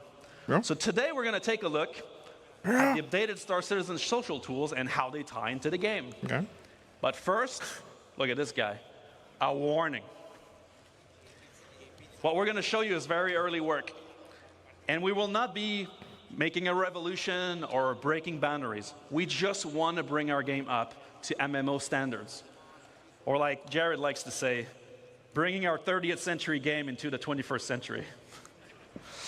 And so in order to do this, we've enlisted some help. First of all, throughout this presentation, all the screenshots are made from you, the community, directly. That's awesome. Pulled from our community hub. You're going to see some player names on screen.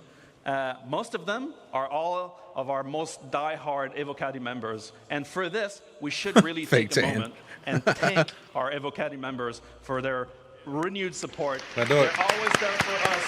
They get the worst and worst of the builds, and they do get power through. This is an actual shot from the last Evocati. Forget the prisoner mentioned here from the work mines. And so, I'm not going to lie. This presentation is going to be a lot of mobiGlas. It's not super flashy. But focus on what the tools will allow you to do and their impact. I'm with it. But for this, I need some help myself. So I'm going to make a party. And I'm going to get some developers to help. So let me first invite our senior systems designer, Gabriel Hector.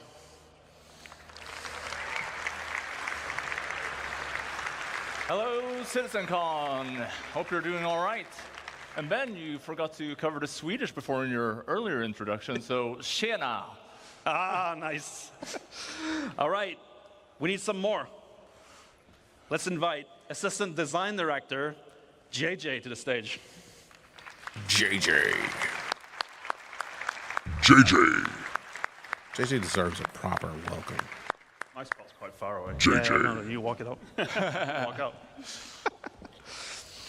Okay, so social universe begins with your friends. That's your closest group. It's the first go-to when you want to play. Our current friend system is dated, and it includes things that are, well, not really friends. So my first question goes off to JJ to kick us off. What are we doing to improve friends and friends management? So we're taking our oldest app in the mobiGlas, the Comlink app, and we're upgrading it to a brand new social app. And this is now going to be your one-stop shop for all of your friends and group gameplay. Perfect.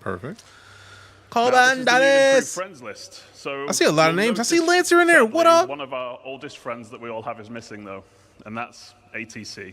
Sadly, our friendship has ended with ATC. What? I'll have no friends at all then. So this is now just a dedicated space for your real friends.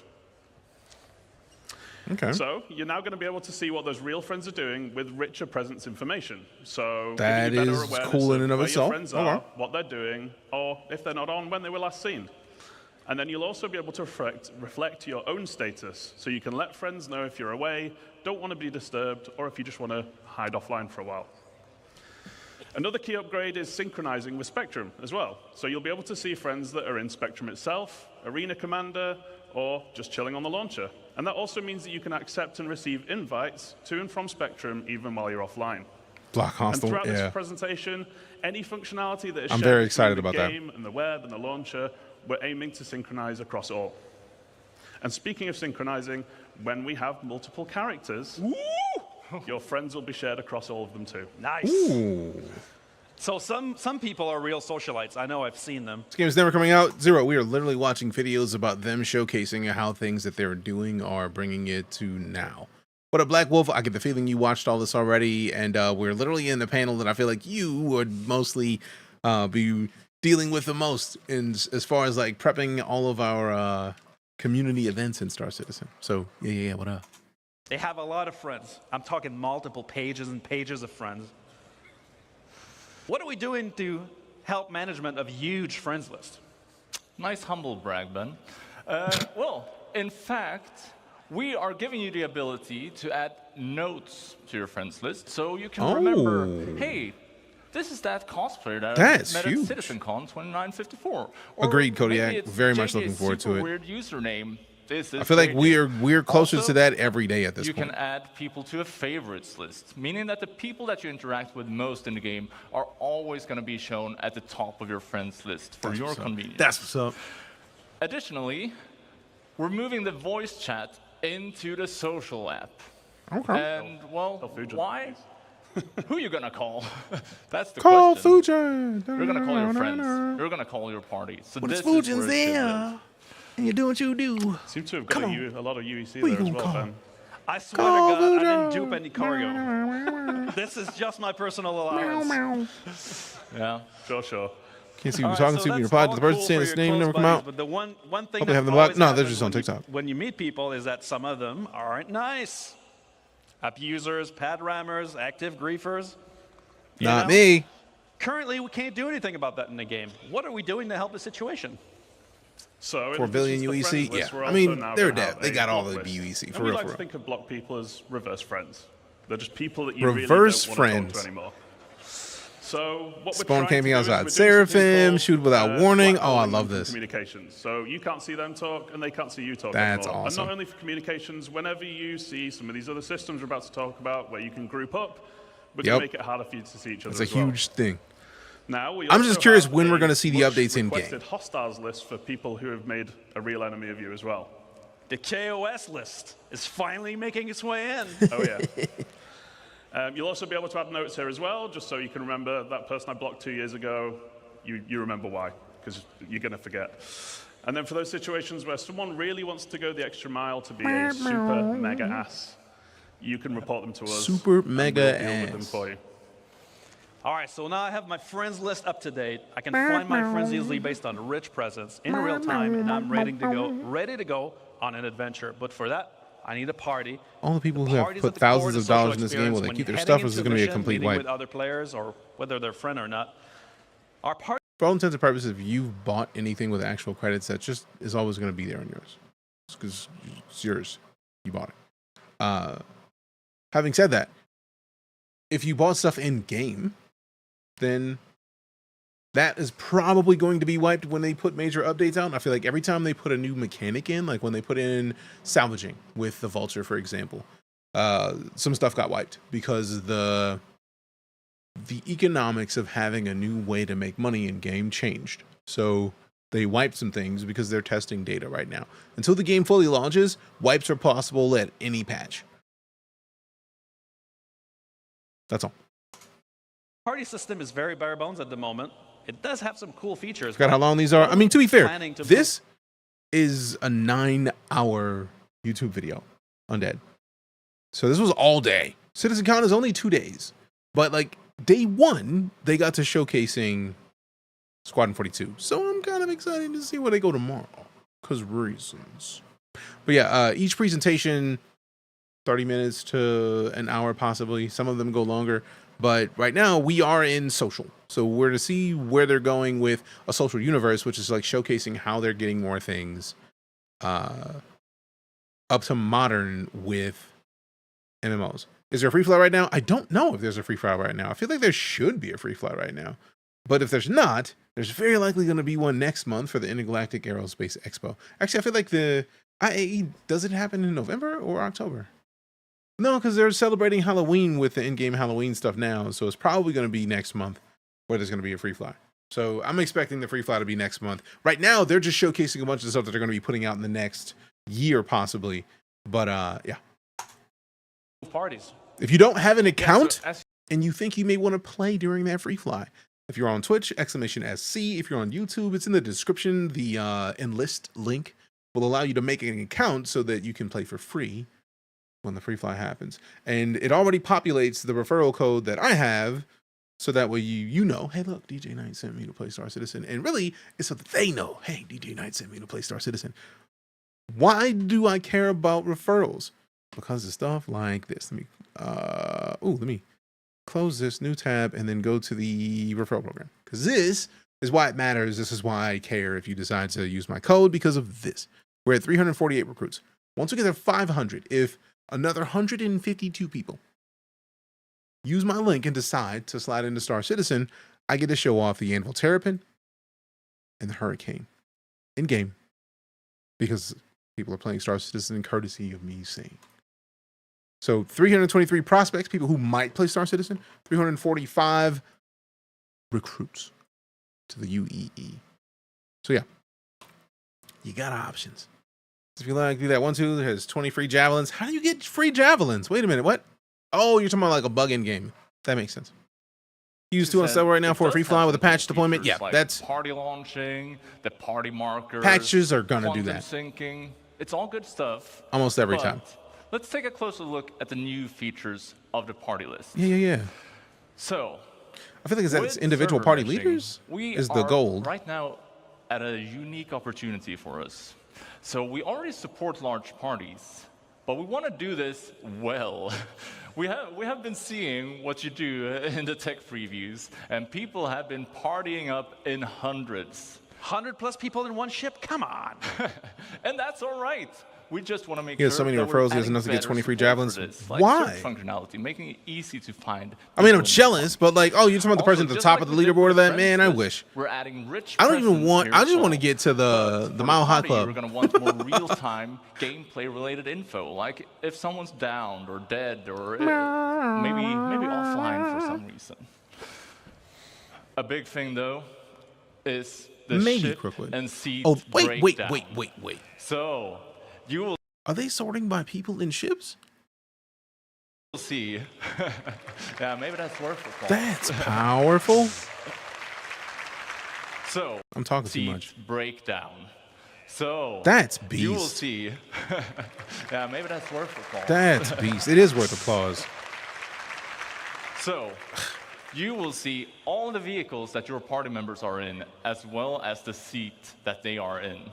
This will give you great situational awareness and allows you to coordinate better than ever before. It's essentially a Come mini on. fleet Fleet manager. maneuvers, right? Okay. Oh. Sheesh. So there's going to be more improvements as well. So you're going to be able to control permission for invites. So only your leaders and assistant leaders can actually invite people. So it's no longer an absolute free-for-all. And we're adding an absolute MMO staple as well, which is the ready check. So Yeah. as we add more and more challenging group gameplay, you're going to be able to coordinate a lot better. And while I we're like talking about it. group play, and maybe it's unwanted group play in this case, we're improving the quality of life for our streamers as well. So we'll no longer have a shared player list. We're going to be obscuring things like your on-screen name and location and so on, just so you're a bit harder to find while you are streaming. And that's the That's full friends and party powerful, tab. man. Pretty cool. It's a party for the eyes. It's a party That's for the powerful, eyes. man. I don't even know which one of them is the streamer. While you are obscuring things like your on-screen name and location and so on, just so you're a bit harder Oh, to so is find that Spartan while you are Allen that they're talking about? as well. So we'll no longer have a shared player list. We're going to be obscuring things like your on-screen name and location and so on, just so you're a bit harder to find. Okay, that while does you are make sense if that's who Spartan Allen is. And that's the full friends and party tab. Pretty cool. It's a party Orbit, for the eyes. Mr. Kraken. It's a party for you. It's like they're there on that ship, but you don't get any more than that. You get nothing else. All right, so the new Friends and Party place is really the one-stop shop to manage all your real-time interactions with other players or access your comms channel. That's cool, but as we navigate the verse, it's always very difficult to find people. We have a single channel. People are blasting, looking for groups. It's a bit awkward. You never know what you're going to find. With bigger shards, You never I know don't what want you're bigger gonna shards, yeah, get. I know. But we're going to have a lot more players in there. There must be a better way. Whoa, Ben. There's got to be a better way. Ro, welcome back. The 34 second months tab of in it. the social app, Appreciate you, bro. introducing the Party Finder. Awesome. That's awesome. It has been a while. Welcome back, fam. Good the to see Party you. Finder, Always a pleasure. It's a dynamic system that's going to make it easy for you to find That's interesting and huge. engaging gameplay. It's based Not even thinking about the fact that this is going to help everybody. You know who this is really going to help? The Sherpas. The people who are going through helping people to learn Star Citizen. This alone hints at that. Xeno Threat Crew, we're trying to fight the Xenos. Social Hangout, we just out here chilling. We just out here FPSing, cruising, looking for a group. We out here in a Xeno Threat in another language. Dutch, I think it is. Single seaters, we out here fighting. Come on, help us out. That is huge. basically player-powered That's huge. matchmaking. Also, I like how I if feel you like are that's a looking for voice, more but we'll players, see in a minute. Just go in here, advertise your party, give it an informative name like Ben has done here. Space Combat Fun Times. And you could even set things like a specific contract that you want to play, or roles that you're looking to fill. Maybe you need gunners, engineers, pilots. Meat shields. Maybe that. You can also limit the Reavers. number of members. You might want to do some, again, specific content. So you want to do... As everybody with a knows, set the number of spears got to go members through in the wash. party, or you might want a tight-knit group. That's something that I would like very much. Maybe you just don't want to split the contract rewards, right? So once you have that information, then it's time to list your party. And then people are going to be applying to join your group, which is kind of like a reverse invite. You're applying to the party. You're joining yourself. You're getting involved. That's cool. You're the reverse guy today. I'm stuck in one gear. So you can then request, the people that are requesting, you can then look at their information and you decide on whether or not you want to accept or reject them, just so you can tailor your group to the kind of gameplay that you're trying to do. Then, on the other side, finding a party should be easy too. So all of those super cool things that Gabriel just mentioned, so like setting your group name, Very what's needed, nice. party size, and so on, you're going to be able to use those as filters to find the right group. And this is all purely because we want you to find the kind of group gameplay that you want to engage in. And it's for all types of players. FPS combat, racing, beacons, role play, eating burgers at Whammers, finding cool vistas. It should always be easy to find action, things to do, and people to play with. Sure, other MMOs are the same. Yep. So I can create a party from a couple friends. I can party launch into the game on the same shard. Then I can share my party with the party finder. And other people will want to join Question us. to follow, Crookwood. Now we're talking. No worries. You good, But fam. I'm curious, as we're going to get bigger shards, let's say that already, how will we improve communication? It's very much of a mess right now. Our chat's very bare bones. And voice comms, we never really know if they work. Well, let's chat about chats. So, we're adding Chat options about for you chat. to customize the chat window, giving you the Damn. power to make the chat your own. We're also adding chat tabs. We're bringing back tabs. We're bringing them back from other games. And this means that you can set up customizable views, filtered for any area of the game that you are interested in. And Ben, you had a UI team make a little mock-up of some of the other functionality we're adding, right? I sure did. I also got them to add the combat login. That's sweet. How kind of you. I am all for a combat First log. off, as we can see here, we're making Literally, slash how did I commands dialogue? I need to know. actually useful. How did I get no served longer just now? Just chicken dancing and Help me flexing. out. It's going to be able to help you send messages to party, to proximity chats with say and /yell commands, as well as sending DMs to other players. What the hell, Ben? You said you were going to take Hey, you wanted a real example. Stuck here with Gabe again. Sure. I'm stuck here with Gabe Another again. thing we're adding is that we're Orange giving you chat the power text, of course we to will. share information more easily. Unless it's like a problem via for people links. with eyesight So issues. first off, here we have Longest week break, contract links, 6 4 days. Well, I hope you taking feel better, to fam. The contract Because sickness manager for sucks. that specific contract. Cheesecake. Yes, cheesecake. Yeah, cheesecake Now- is maybe better than things. I want to see how they added that in Taking there. you to the contract manager for that specific contract. Oh, that's delightful. Yes, cheesecake. Yeah, cheesecake is maybe better than Xenofret. Also, Cheesecake is better than most we things. are adding star map links. Let's have a look at what that What? looks like. This means that you can click the link and it will take you to the exact location in the star map. Making it Hey, easy yo. to group up. That's huge. Another thing we're adding is item links. And, well, you'll see why you want to link items in our Crafting Your Home Nah, you don't even presentation need to. tomorrow. You don't even need to tell it. Lastly, Like plenty. We're adding 'Cause player links. I'm gonna be adding in. I'm gonna be making silly amounts of our armor. I can foresee it. We're gonna have a place. We're gonna have a little building because I know somebody's got the ability to make buildings. We're gonna just gather resources. Somebody's gonna fly that ship out. We're gonna make a little settlement. It's gonna be like an armor shop and weapon shop, and we're just gonna be making webs.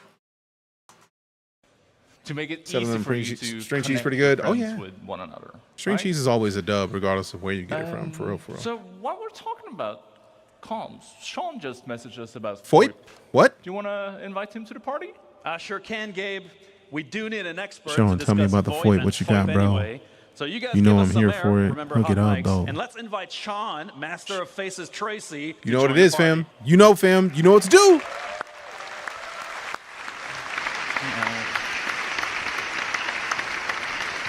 Sean finally gave it up and shaved off the hair, man.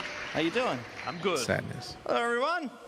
Good to see you all. Okay, he here. didn't shave it off. It's still there. I was mad So, for a second. I I've was come mad. up to talk a little bit about FOIP and About? VoIP. So it's a bit of the communication channels beyond just text chat, right? All right, so FOIP and VoIP are our systems in-game. VoIP Voice over Internet Protocol, and VoIP, which I termed way back in 2019, Face over Internet Protocol. So VoIP gives us spatialized audio where you can hear and be heard within the universe. Whether you've got a helmet on, you've got a different filter. If you're far away, you can hear that they're far away. But we added Face to that way back in 2019. So it's cool because you can place video calls, you can speak and see each other speak in the game. How many hard points has Zeus got? Not even sure. Selfies like this. So again, I mentioned it's back in 2019, so it's been in for a little while, but it hasn't really been updated so much since then. So the cool part about it, and I really got to mention, it's not a replacement for motion capture equipment. No. It's not a depth camera. It uses pretty much anybody's 2D-based I wonder if they're going to bring up the VoIP camera to track your from face. Faceware So anytime it can soon. do great things, but it's got its limitations as well. What's kind of cool about it is that VoIP and VoIP are actually coupled. They're encoded and decoded together on the network super efficiently so that it's always in sync. And anybody that's worked on facial animation with audio data knows that sync is super important.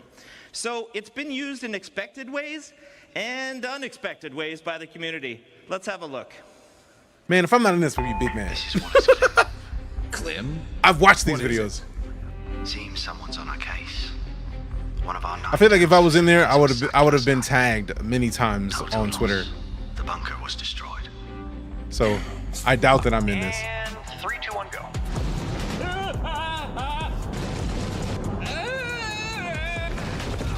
This isn't what they said it would be. The subject has crossed the perimeter. Most people don't associate ladies like us with salvage, do they, Shell? That's right, Mel. In fact, we're the best in the whole system at salvage, aren't we, Mel? That's right, Shell. And you look like you get about a bit. I'll do it. You need a break. What? No. You're up there in what? Your underwear just drinking hooch or something and just singing away? Wait, we have hooch? Hi, I'm Natronics, and you're watching Redline, your source for adventurous stories throughout the verse. The name's Brad. Agent Davina Brad. Excuse me, Captain? I'm Aaron Baxter. We topped off yet, Aaron Baxter? Just about, sir. Good. I don't want to spend another second on it. Something we have in common, sir. Hey. Yeah. It was that day when I met Mr. President that my life changed for the better. Eat that apple.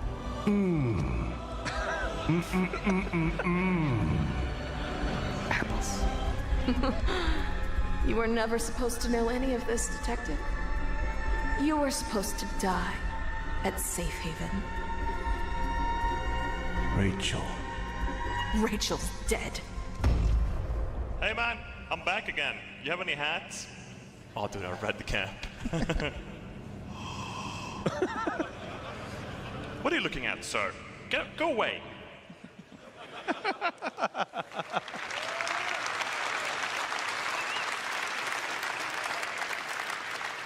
So that was all content made by the community, and I love it. I love it. I think it's awesome, bugs and all. But there's probably some improvements that we can make for that. So one of the big ones that we've made is head rotation tracking. It's actually something we were already doing to do head tracking in first person, but we never could You should have move been the there. I head appreciate around, that, bro. That means a lot. On the actual character itself, which we've been able to do. Some cool stuff like range of Jared? Yeah, Sean? Can we just, let's just do a fake video call. Can we do a fake video call? Oh, you know we can do a fake video call, Sean. All right, cool. So let's call one of my guys, Oliver Cook. You my flaky self has been working here on to some see new you. tracking Your Foyt fun. updates. Appreciate you. That's great. Hey Sean, and a big hello to everybody at CitizenCon. How's it going? Hey, Ollie. It's great Yo! to see you. Everyone's having a great time. Seeing the tilt in real time, dubs. That's correct. I'm sat here in the comfort of my own home, talking to you via the power of Foyt and my webcam.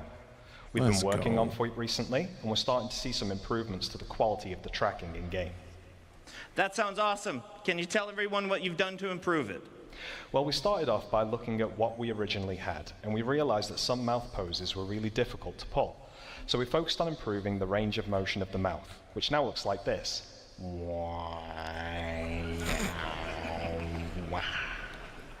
Hopefully, you can see there's more of a one-to-one relationship with what's going on in my webcam.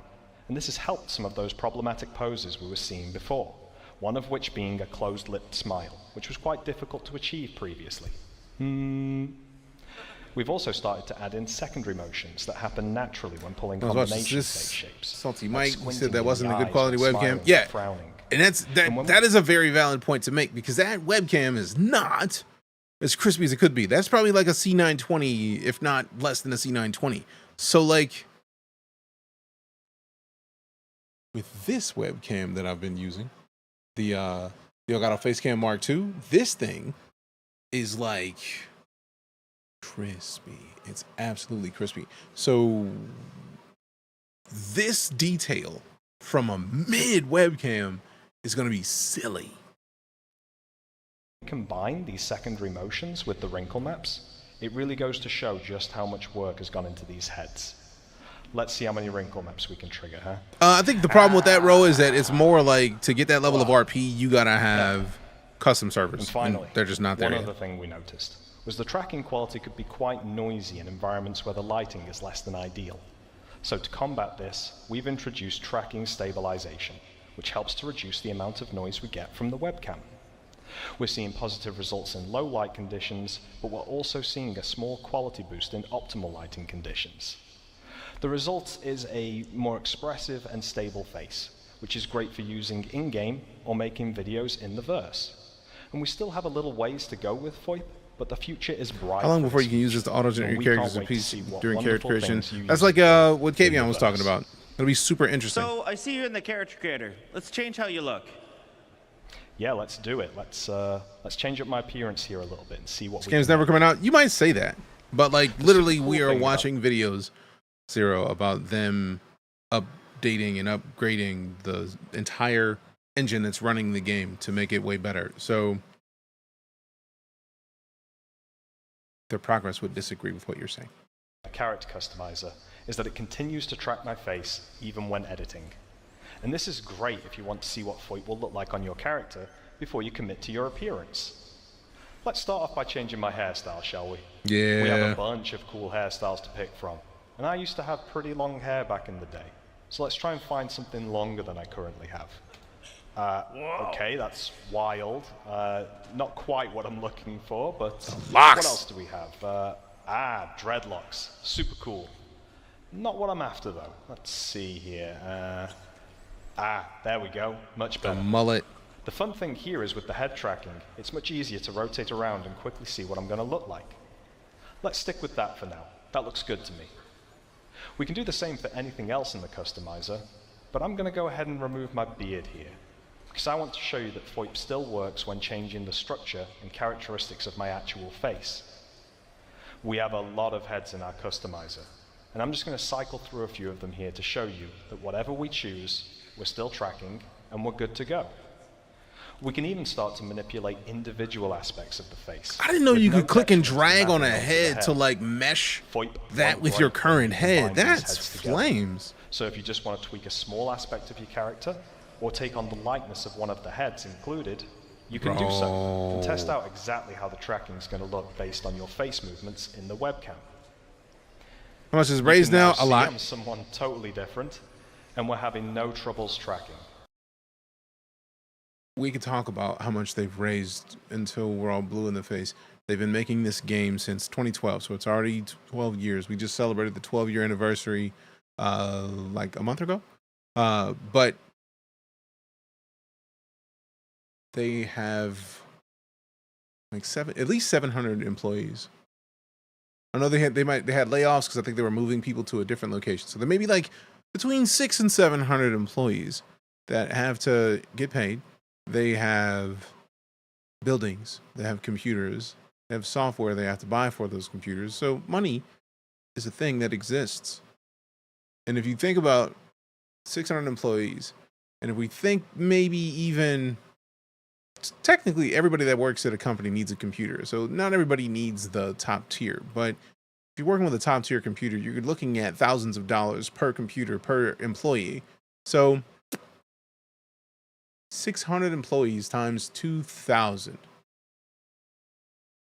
That's money in and of itself. And then we got to think about locations. We got to think about power. And then we got to think about water, because you need power and water to run anything. Pretty sure it's over 1,000 now. They bought Turbulent. Yeah. So yeah, if we're at over 1,000 people, even if we average it at 50,000 a year, which is not enough to pay devs, but if we're going 1,000, 50,000 times 1,000 is 50 million.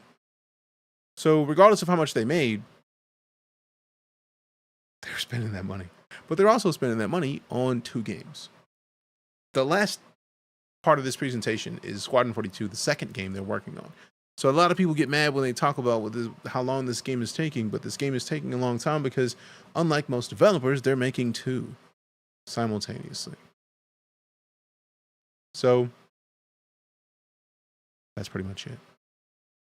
So, and to steal a thing that I suggested, like Lala said a thing earlier that just kind of impressed me, and it made me think about how I discuss Star Citizen. So if you're asking the question, or if you're making the statement, this game is never coming out, consider the future that it does. And if it does, will your negativity now, like how will you feel about the negativity you have now when this game releases? In the future where this game is out and people are playing it right now, having a great time, would you think differently on the way that you're saying negative things about it? Just a question. Making 2 because they ain't never dropping this. It looks good, but it's got to come out. Yeah, but again, when I started playing this game, there were no planets to land on. They existed, but you couldn't land on them. There was just space. Now, there's an entire star system, and realistically, a second star system that people can play in. So, I don't know what you're talking about. And by come out, you're talking about 1.0. They're talking about the road to 1.0. That's literally what this entire presentation is about. We just got done looking at the planetary systems, about how nature exists, how they're procedurally generating new planets, how they're doing it faster than before, the audio infecting everything, the AI, how the AI works with enemies. They literally are making a new engine from another engine from scratch, and they're giving us videos about it to regularly see their progress. For instance, if we go to the Star Citizen page and we go just to the Inside Star Citizen section, this is something like a weekly video that they take breaks because, you know, people got to take breaks. Every week they put 10 minutes to 15 minutes, sometimes more, sometimes around 10-ish, 22 minutes. So there's 208 videos just in this playlist. And we are at 193 up to 5 years ago. That's just since they renamed it to Inside Star Citizen. So just since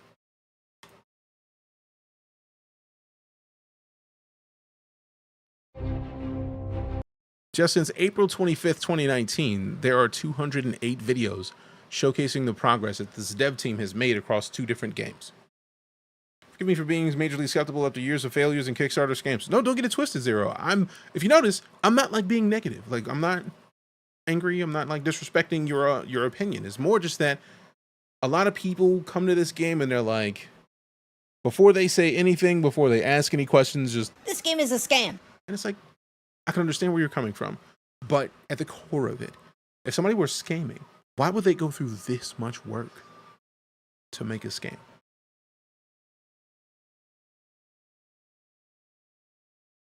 For all intents and purposes, they could have cut and run with the money years ago. Why would you build game studios? Why would you hire people for a scam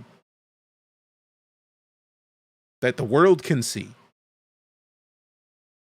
I feel like that would be a great waste of time, and that is a failure of a scam. So I understand people's skepticism on this game, but that's part of the reason why when people come in here and they're like, it's a scam, we have a discussion like we're having right now. And yeah, it is not done. The day before I did it, but definitely played it quicker. The day before released like a year ago, this game has been in development since 2012. I started to play this game in 2015. legitimately. My first sub on Twitch in 2016 was playing Star Citizen. And from then to now, it is a completely different experience. It is way better. It is way more polished. And right now, it is not in polish mode. There's nothing about it that is polished. Just that it's a long dev cycle. Long dev cycles happen. And the only reason I even say scam is because literally a year ago, like not even a year ago, like 20 minutes ago, somebody was in here like, it's a scam. So surely you can understand why I connected your comment of this game is never coming out to that, right? But we're cool. The joy is, unlike a lot of scams, much like Undead pointed out, you can play this right now. Right now. If you spend $45 to get a game package, you can be playing it now. It's not done, but you can be playing it now. When it is finished, it's going to cost $60, probably $70. So if you get it now, you save money. Buy it now. Just let it cook. Sit back. Every now and then you come check it out and just... Someone cooked here. And then keep it pushing. I say that because many people do. I take breaks from Star Citizen all the time. I used to play almost every day. And now I might play every couple weeks for a couple days. And then I just let them cook. Because it's a game that I love. And the concept of a dev team that wants to make a game that no one else is making. And publishing it themselves to make sure that they can release it when they feel like it's ready. With the amount of games that come out and fail immediately, I love that idea.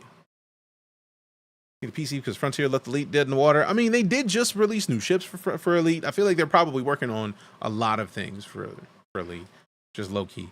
Self-published games respectful. Yeah, it's literally, you get it from their website. You can't get it on Steam. You can't get it on Epic Games. You get it from them. If it was on Steam, it would have been review bombed ages ago.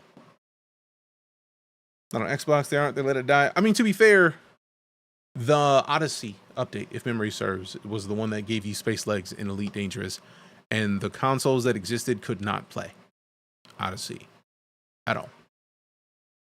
Now, I'm actually surprised that we haven't seen an update to Elite on consoles since we got the Series X and S, or the Series X and PS5. Now that we're getting like the mid-cycle refresh of like the pros version of these consoles, I would be very surprised to not see Elite push out something within the next year. This game's too complicated for Xbox. There's people who play it with controllers, so I don't know. Breaks are healthy. Star Citizen isn't going away. Agreed. We DJ friends wish DeejayKnight wouldn't take breaks from Star Citizen, but it's better for us in the long run than he does. I appreciate that understanding. Elite Dangerous was a good game. Could never connect with it, but I respect the hell out of their detail and polish. Big same. I have kids who have lived their whole life with this still dragging on, because it's going to happen. If you're talking about the development of this game, if you can tell me that the game plays and looks the same as it did 10 years ago, I would firmly disagree. We're literally in a presentation where he's... And if I don't like what I've picked, using a I can webcam always just randomize here, which I think is a great way of not only showing the literally countless combinations of heads that we can make, but also that FOIP will continue to work with anything that we throw at it. That was a presentation they did earlier today. That's a webcam, not just a webcam, a mid. When I say mid webcam, I mean we're at 31420. That is the webcam he is using. That is mid. I want to move this screen around so you can see it. That is mid. It's blurry. It's not fancy. It gets the job done, and that says everything. I get the feeling it was a purposeful decision to use a webcam that was not the fanciest webcam, because that means they're getting really good quality from the average user's webcam. So you can play an MMO with this and be talking to people in game like this. Also, that FOIP will continue to work with anything that we throw. And that's powerful. I think I'm looking pretty good here, Sean. What do you think? Yeah, good. And the dots on the face probably don't hurt. Oh no, the dots are not actually there. The dots are generated by the software to show how it's tracking your face, and each one of those dots is pushed onto your character. And thanks a lot for showing it. Anytime. And I hope everybody has an awesome sitcom. See you later. You know, if 1.0 Star Citizen tomorrow, development wouldn't stop because it's an MMO. People should stop applying single-player logic to an MMO. Cool. That part. The line keeps moving, though. It's always going to move, and great, it's going to Sean, move more rapidly. But the reliability of our voice transmission has What been a line bit are you spotty, talking about? with many players reporting quality loss or even full audio loss. What are we doing to improve the overall infrastructure behind VoIP and FOIP? Well, first of all, we've heard you. We know. We've tried it. And it sometimes works and sometimes doesn't work. So what we're going to be doing is we're going to be updating the voice service and a total overhaul of the voice server. This is actually important, and we need to do this anyways, because we have to update the voice infrastructure for the much larger shards that are coming. So this is going to improve reliability and the voice quality. So one of the biggest things that we're going to be doing for you guys is to make sure that you have feedback in the game for when this is working and when this is not working. When you're transmitting, when you're receiving, you really have to. They need to release a game, a complete game. That doesn't mean they have to stop developing. Oh, then you may be happy to know that they announced literally this morning that Squadron 42 releases in 2026. Last year they said that it was feature complete and it's in polish. Earlier today, they said it releases in 2026, and they gave us the first, hour, I think, of gameplay. So, yeah. To know. So whether that's I can't wait until it launches just so that we can stop having this conversation. Not you per se, but, I stream this. I play this game all the time. So, I hear that a lot. Go forward with these features. Releasing would make a difference then. Would be the same game with the same dev cycle. Good stuff. What? Am I done? Yeah, let's get Gabe back in here. Hey. Okay, there's room for 4. Appreciate the follow. Aiden, thanks much. People on stage now. A bit crowded, right? Can we kick Sean? Yeah, we can. I think we should kick Sean. Why you gotta kick Sean, man? Bye, Sean. Wow. Post the crash free version to YouTube. No, I'm gonna watch the stream because I want to see the crash. All right, now we've made some friends. We've joined how the process parties, works. and we even kicked some people. That's super great. But what if you're new to the game? Ben, behind you. It's a good question. Oh, the guide system. So we've introduced the guide system on the web a while ago, and this allows new players Today's Star and Citizen has a experienced Steam players page, though. to No, match up. I don't want them to ever Basically, for have new a player to Steam get page. training and learning the ropes. I want them to keep their money. Wait, are we bringing it in the game? Yeah, of course we are. Just let them know. Oh no, you good? They were talking about posting it to YouTube anyways. They always post their videos after CitizenCon to YouTube. Damn. Hey, yo, who mans is this? Finally. An in-game guide, fam. And it doesn't look like, it looks like there's a guide to individual parts, but also become a guide. So I feel like this is partially finding somebody to get help with. That, oh, that's good. Ultimately, so we want good. to encourage you all to help one another. And it's very important for a game as large and as complex as Star Citizen is. And while we're improving how we teach you the game, it's irreplaceable to have another player by your side showing you the ropes. So we want to keep the guide types from the website, because there's already a lot of good ones there. And they already cover a very wide variety of gameplay. And as we add more game systems, more guide types are going to get added too. Time to become king of the And racing base guides. building is a I great look forward to example seeing of that, it. Which is a little teaser there for tomorrow. No, Hey. Oh, yeah. But now, how do you become a guide? So now there's going to be a list of requirements that you've got to meet. That's And cool. this list will require you doing content like contracts, beacons, or many other things as well. And ultimately, once you've checked that list, you can then opt in to become a guide. And really, we've done this because we wanted becoming a guide to really mean something. That's both to yourself, fantastic. to other players, so they can rely on your experience. But why become a guide? I want to see what's up with these Out of the rewards. That's goodness of your flames. own hearts? No. Yeah. Tell me about those. You want to get paid. Some of you love to help, and a lot of you already are. But while I don't have time to get into specifics today, there are going to be rewards available for those of you that do put the effort in. Because we like to get paid. You do like to get paid. But ultimately, we want you to want to help. All right. So I've been doing a lot of guide stuff, and I've reached a guide level in a field that I like doing tons of content on. Or I'm a new player, and I need training in a key area. How does this all tie together? Let me answer my own question. Any word on server meshing yet? I mean, they have been doing the tests. And rating systems. Or as we I get the say feeling it's probably internally, going to come up probably during this beacons, section. But actually good. Yeah. So beacons have been in the game for a while, but we are juicing them up. Yeah, so let's look at how we're juicing them up. So first off, tying into the guide stuff, we're adding a new type of beacon. So guide beacons. Cool. It means that if you are a guide, you'll be able to respond to them. If you need a guide, you broadcast them. And if you need a guide, you can be certain that whoever responds to them knows their stuff. That's fancy. So this is time out. One of the biggest issues that I hear from people trying to play Star Citizen is that they have no idea what they're doing and it takes a lot to get it done. The idea that you could put out a beacon and say, hey, help me out. And it's not paid by the person entirely. Like, the game pays most of it. You pay part of it. That is fantastic. So only qualified guys get to see your beacon? Exactly. So you have to have gone through the steps to become a guide for a thing. And then you get guide beacons. Do you understand how much stuff I'm going to be doing? And then foiping when I land just to showcase, hey, what's going on? I hear you had issues with a thing. And then just like, and then since it's got the head tracking, I'm going to be using my head, moving it around like, oh, so you got a thing that you're trying to do? Come on.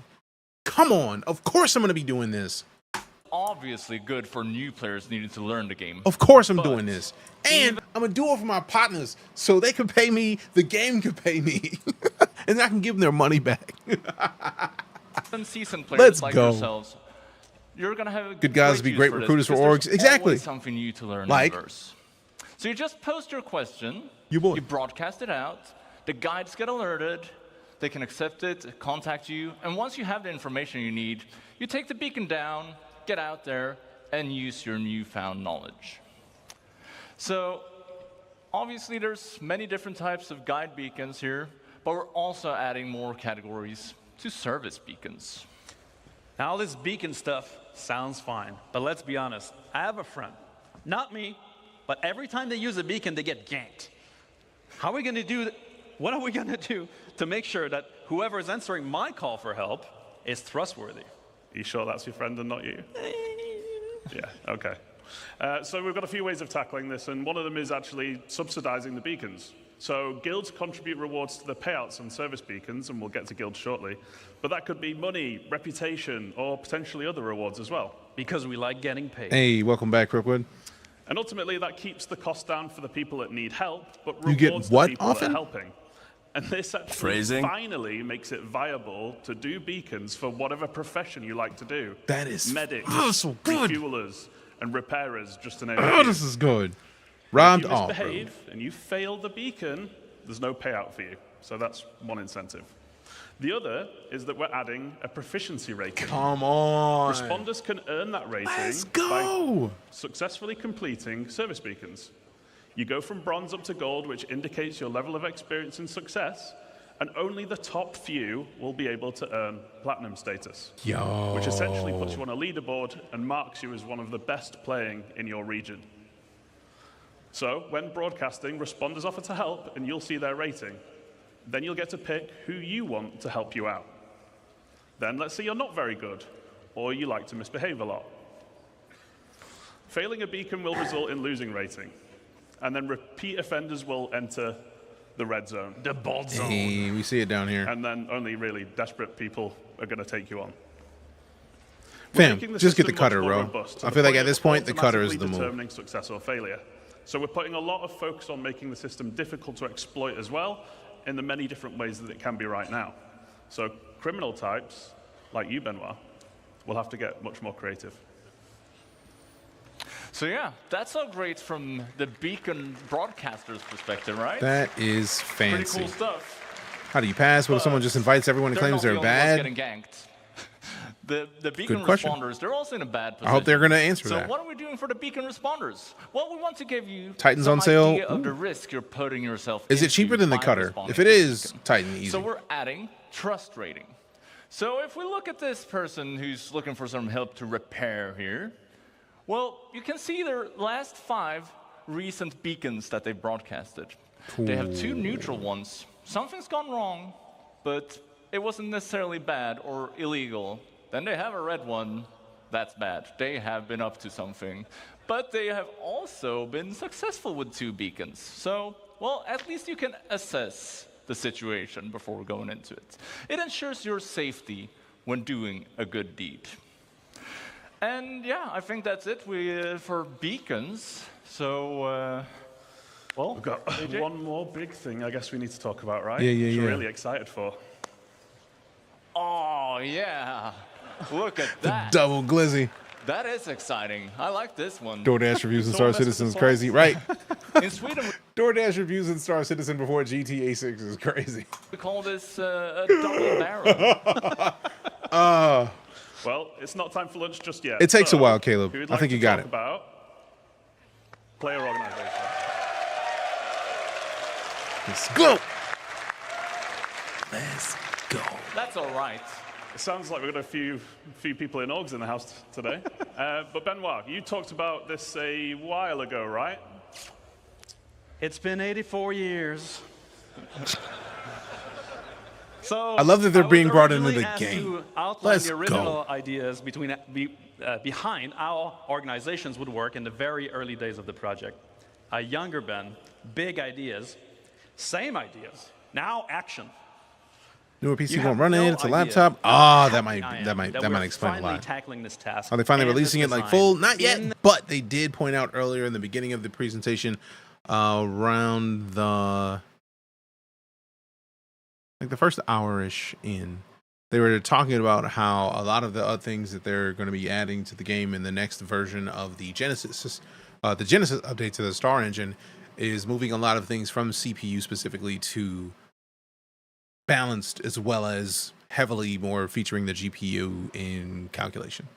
the game. All right, so once I get done talking about orgs, we're going to be done for the night. But for now, I still want to make sure we check this part out because we have an org, !SC org in Twitch chat to get a link to it. Come join the Night Court. You know you want to do it.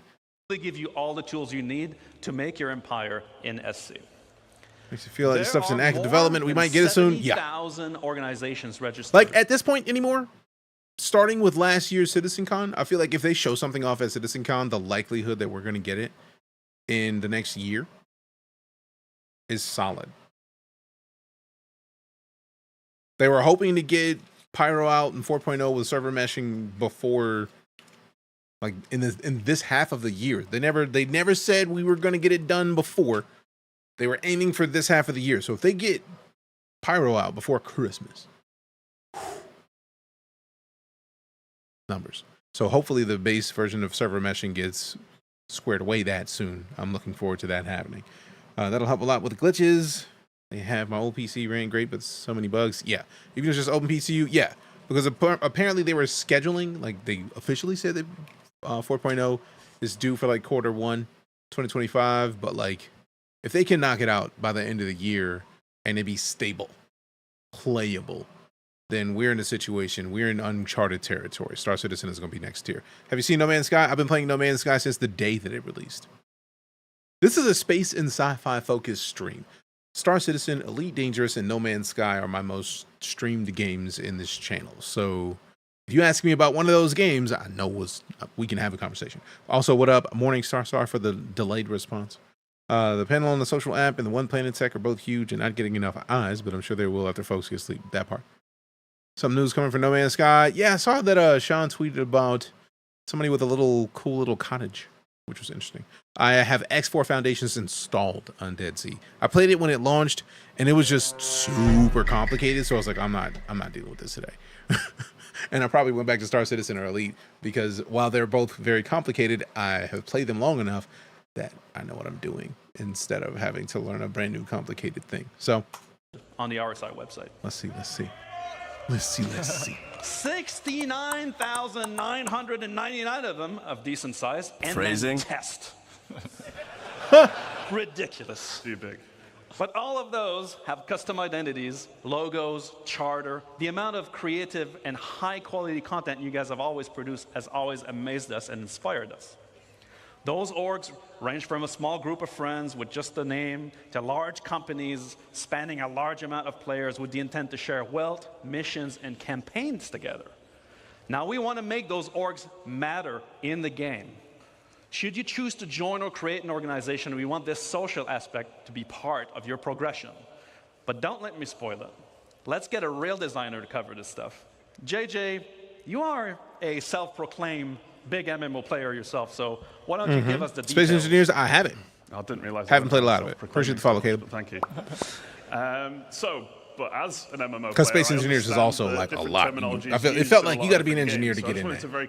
I also have Dual Universe, Starbase, So both orgs, pretty as many of you know, hardcore games. Together to achieve a goal, whatever you want your goals to be. We give you the framework, and you set it up and drive it forward. And we were going to shout a few of them out, but I was actually told we couldn't play favorites, so we actually made our own.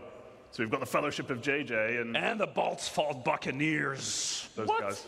You guys made your own orgs? Good thing Dual Universe ever came out. I think it's still in early access, but it's Sorry there. about that, James. I did play Starfield. I did enjoy it, but I also understand that when it comes down to it, Starfield is a Bethesda game with a space game coding. So for me, I went in expecting a Bethesda game. I got that.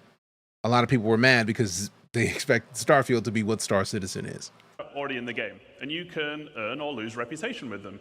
Now contracts and doing. Now that's powerful if the factions and killing and stealing and all of that horrible stuff you. If you can align your org with a faction. Ling and Redwind and the ones that you can see on there are just a few examples, and there's going to be a lot more to come going forward. Now there are also guilds like the Interstellar Transport Guild. And these are essentially collections of several factions, and we're putting them in a position to be more prevalent. What? You're saying there's something bigger than factions? Oh, yeah. So they're going to be something you interact with a lot, and they essentially. People are really mad at Starfield. Yeah, because they were expecting Star Citizen. You will earn but it's a Bethesda game in space. Entity, the guild so for me, it worked. Important. And you'll find out a lot more about guilds tomorrow at the Stars My Destination presentation at the end of tomorrow. Okay. Again, a tease. But now we can dive into some of our new org systems. Yes. Let's start with the basics. I want to find or I want to recruit for an org. Yeah, so welcome to the new app for everything orgs. Tease with the mask. So orgs can be big and complex, and as we said, some of them have thousands of members. So when we designed the app, well, we made sure that we took this into account, but it's also something that we can expand on moving forward. So let's have a look at it. Now, I'd like to point out that the Fellowship of JJ, like every designer-based org, is really focused on things like progression gameplay and mission and crafting and leveling up. But my Balt's Fault Buccaneers, no, they're the real deal. Now, we don't do any of that stuff. Now, we're in it for profit, interdiction lines, shipboarding action. We get all that sweet cargo for free. Next week? What happens next week, bro? I don't know what you're talking about. What's in those Party crates? system review? Yeah. Slam! Anyway, it sounds like you guys might be interested in joining some big orgs. Well, I prefer something smaller. So I think it's fair to say that we like playing in different ways and will want to join different orgs. The recruitment tab is the place to find them. So we're giving you the tools to promote your org to potential members in order to give a best first impression to them. Starter pack for Star Citizen, the green skin cutter. Hell yeah, congrats, fam. Welcome to that virus. What? Like he doesn't want you. Do it. No way. I'll have to speak with him. Anyway, yes. So we're adding filters for when you're basically trying to find a home. And we want to cater to all types of players because we're a massive game, right? And orgs are combining tons of different gameplay in tons of different ways. So you can search by name if there's an infamous org you've encountered out there in the verse or online. You can search by size. So if you're after a big and active org like me, or a small and more close-knit org like Gabriel. Then you can also search by the gameplay focuses you enjoy. So maybe you love trading in PvP, or maybe you like events like the Daymar Rally. Some game, I might start playing with others. Nice. So I guess you'd end up searching for, say, social and racing, maybe? What if I love committing crime and roleplay, asking for a friend? What's that got to do with the presentation? Anyway, you can search for whatever you like, and if it's not there, why not just create it yourself? So, do it, Caleb, do it. We allowed you to join multiple orgs back in 2014. I can still do that, right? Oh, yeah. Depending on eventually being able to lose ships permanently. I don't believe so. And we're going one bigger. One bigger. Unless you buy them in game, I feel like. One to join when we actually bring it into the game too. But like, I feel like if you bought a ship, I feel like far too limited. I don't expect that that's a thing that they'll ever remove from your account. I'm hoping not. Yeah. And the amount of people who would be livid if they the lost. Screen will look like. It's gonna be your one-stop shop for joining or finding players for your org. So let's have a look at the core functions and features to look for. I feel like if it's in-game ships, yes, but if you lose a ship that you bought with monies, nah, that would not go well. You can select one of your orgs that you're in on the left-hand side, and you'll see, well, a summary, a lot of at-a-glance information. So we'll introduce some of these one at a time. So first off, announcements and org information. Simple stuff. You use them how you want to. Also, that's cool. We're adding an events log. So in here, you'll get a summary of important negate the point of insurance within the org. And yeah, but like, I'm not talking about like make it to where you tie that in with insurance. If you have a ship that you paid money for, if you keep crashing your ship, you wait longer to get it. Insurance doesn't guarantee you a ship immediately. You got to wait a while. You just got the ship and you just crashed it immediately. Cool. You waited a minute last time. You got to wait 2. Oh, you blew that up within 10 minutes. Cool. Now you got to wait 3. That makes sense, but still not taking away your ship. If it's an in-game purchased ship, that's literally the point of insurance. If you buy a ship in-game with in-game money that you raised in-game by like mining or salvaging, you need insurance. Just like Elite, do not fly, but you cannot rebuy. Stand up. It's only like 10% of the value of a ship to keep your insurance. So if you have a ship that's worth $100,000 and it costs you, I don't even think it's gonna be 10%, because if it costs 10K, people would probably not fly their ships. But like, that also means that they need to do more with jobs that don't require a ship. Now, this new friend system is going to help considerably. Hydrate. Where's my water? The new friend system is going to help with that considerably, because it'll be easier to find people to go do stuff, especially if they're nearby. But like, nah, it's like Elite, where if you can't fly it unless you have insurance, pretty sure you don't lose the ship though. If it's with your cash, yeah. But if it's a ship you bought in game, I'm cool with losing your ship. Fair to consider real cash ships to have unlimited warranty, but I like real risk. Right, like that's why I like the idea of like making it wait longer for a ship that you paid for. Cool, because then that gives you reason to like learn the game, get good. But like, if you bought a ship and you just, I got like $2 to my name and it blew up.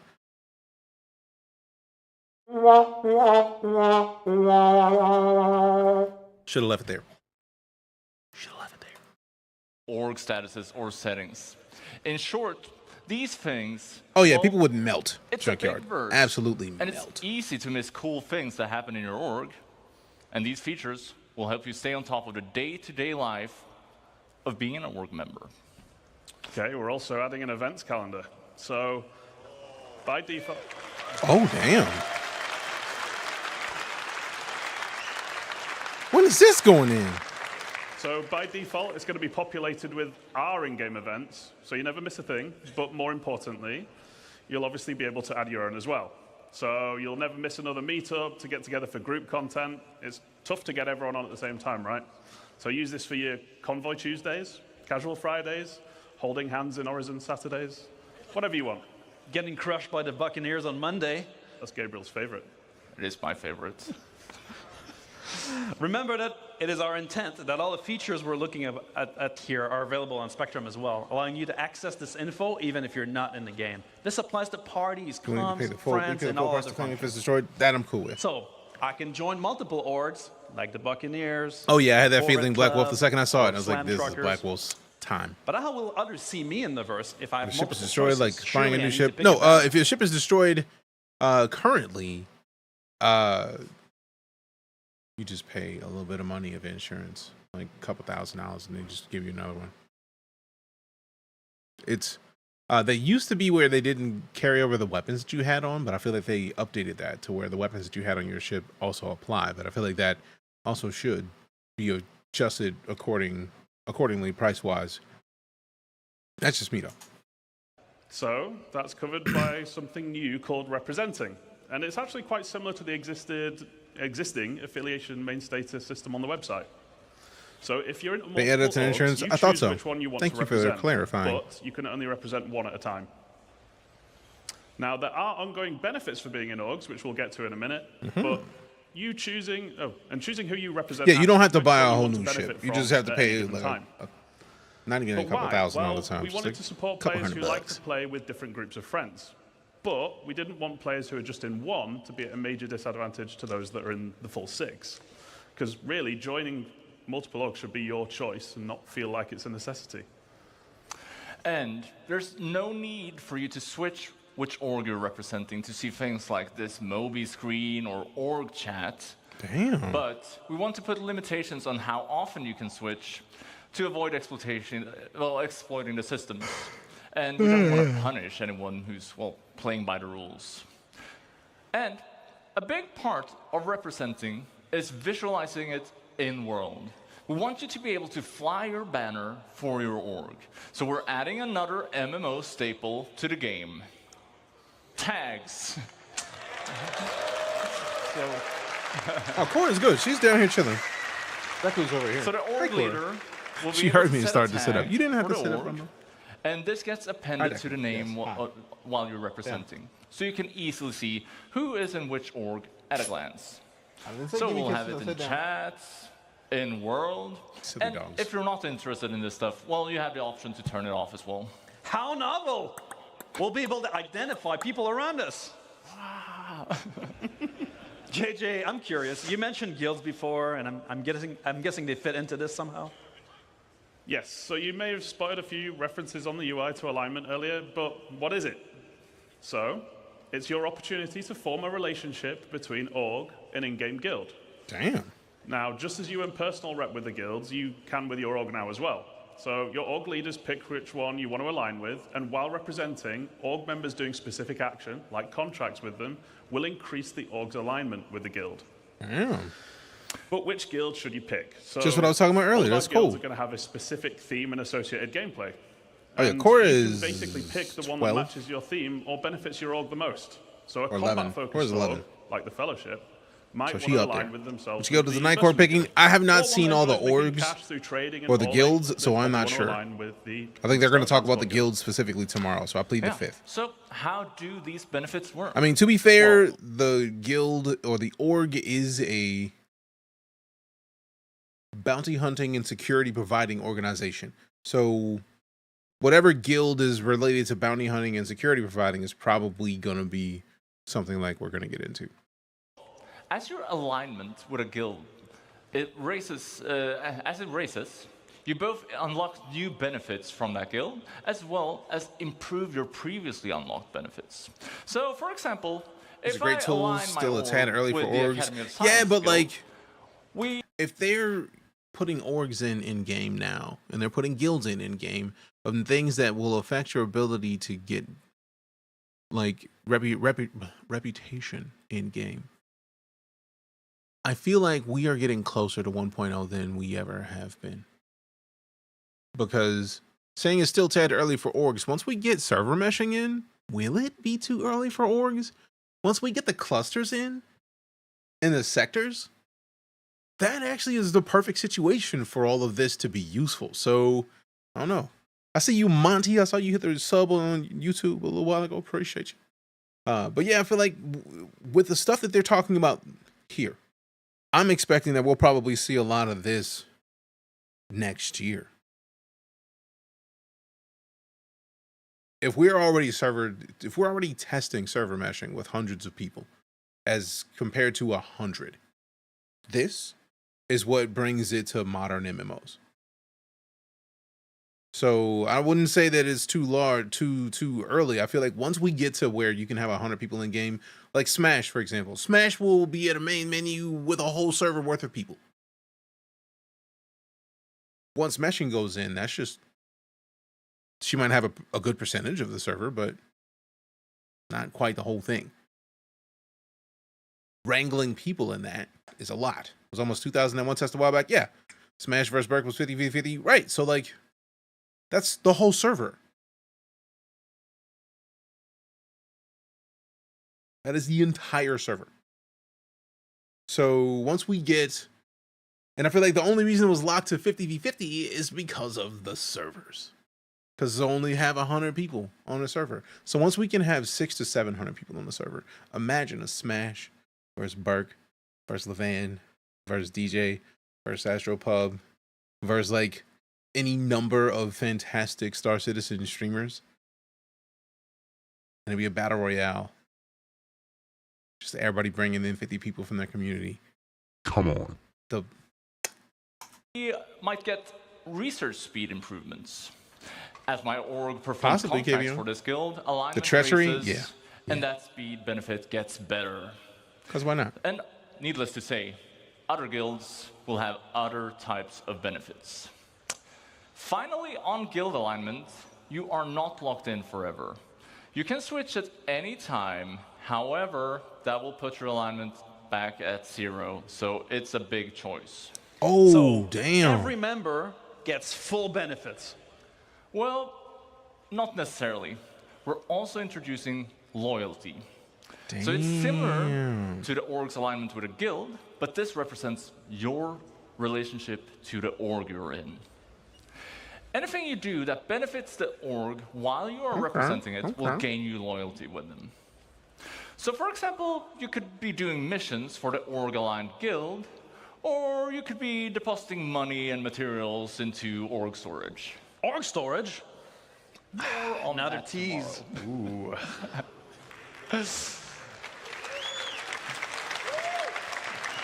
They're not playing with these teasers. What? Ultimately, we wanted to encourage long-term membership because we don't think you should just be able to join a well-established org and then just get everything instantly for no effort. So to put it simply, having low loyalty limits what you gain from the org's alignment benefits, and having high loyalty gives you full access. We also wanted org leadership to be able to view members' current loyalty and use it as a tool to reward appropriately with things like ranks and permissions. What? And then loyalty resets to 0 when you leave an org, so there's some incentive for sticking around. Wait, does that mean I lose my loyalty if I change my representation away? No, so not representing puts your contributions or ongoing benefits on hold. So when you start representing again, you essentially just buying pick bigger up ships. They haven't talked about money, org? which is the thing I'm curious about. It's not very loyal. Like, is there a guild bank?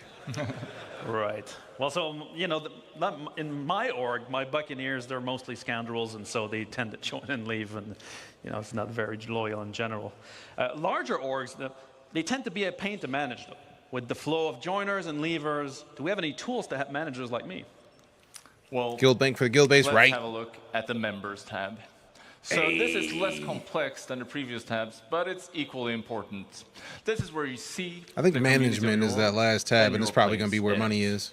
So in here, you'll be able to manage members, AKA Gabriel. Leave notes and see the ranks of members. Lancer Echo and Arrow, I see you, fam. As we did with the friends list and the party list, we're adding rich presence in here as well.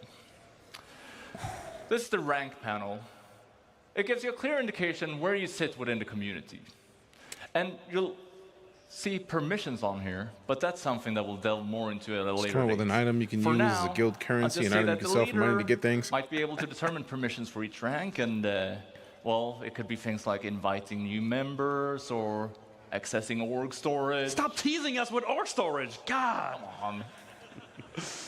So, all right, so orgs form and friendship and animosities build up. Maybe my Buccaneers and the Fellowship of JJ don't really see eye to eye most of the time. Guild bank, and then they control the market. market. To translate in game, wouldn't it? It would, wouldn't it? Yeah. All right. I am done for the night, fam. It is 10:10 p.m. I'm going to go. But it's been a great time thus far. We're only 3 hours and 38 minutes into the CitizenCon 2954 day 1. We're probably not going to be able to cover all this. And we're going to be coming back tomorrow for Tomorrow we're probably going to be recapping tomorrow's CitizenCon. So we're going to, it's been a lot already. And that 3 hours, that was fairly loaded with content. They got to showcase Genesis, the new updates to Star Citizen, as far as like just seeing the trees. The idea that they care this much about trees is powerful. Terrain, just looking at what they're, what they're doing with clusters and being able to take clusters and make sectors to add a ton of points of interest. Come on, it's gonna be flames. Should finish the org stuff, it gets better. Oh no, I'm literally keeping this video paused right here. It's just I was waiting for them to talk about the social parts before leaving, and we're gonna come back and get back into the rest of this. I'm literally leaving it up right here, but nah, I gotta get all this computer for now. Y'all be easy, fam. If you followed, cheered, tipped, subbed, resubbed, lurked, rated, gifted subs, tossed diamonds in this direction, you have had tens of thousands of things you could do, but you decided to do any of those things. So thank you very much for the support. You did show up at the end. Facial hair, that timing though. Sorry fam, but we're gonna slide. We're gonna be out for the evening, and then we're gonna be coming back sometime soon because reasons and also things. Appreciate you. Love your faces. Love your butts. We'll see you tomorrow. I'm out.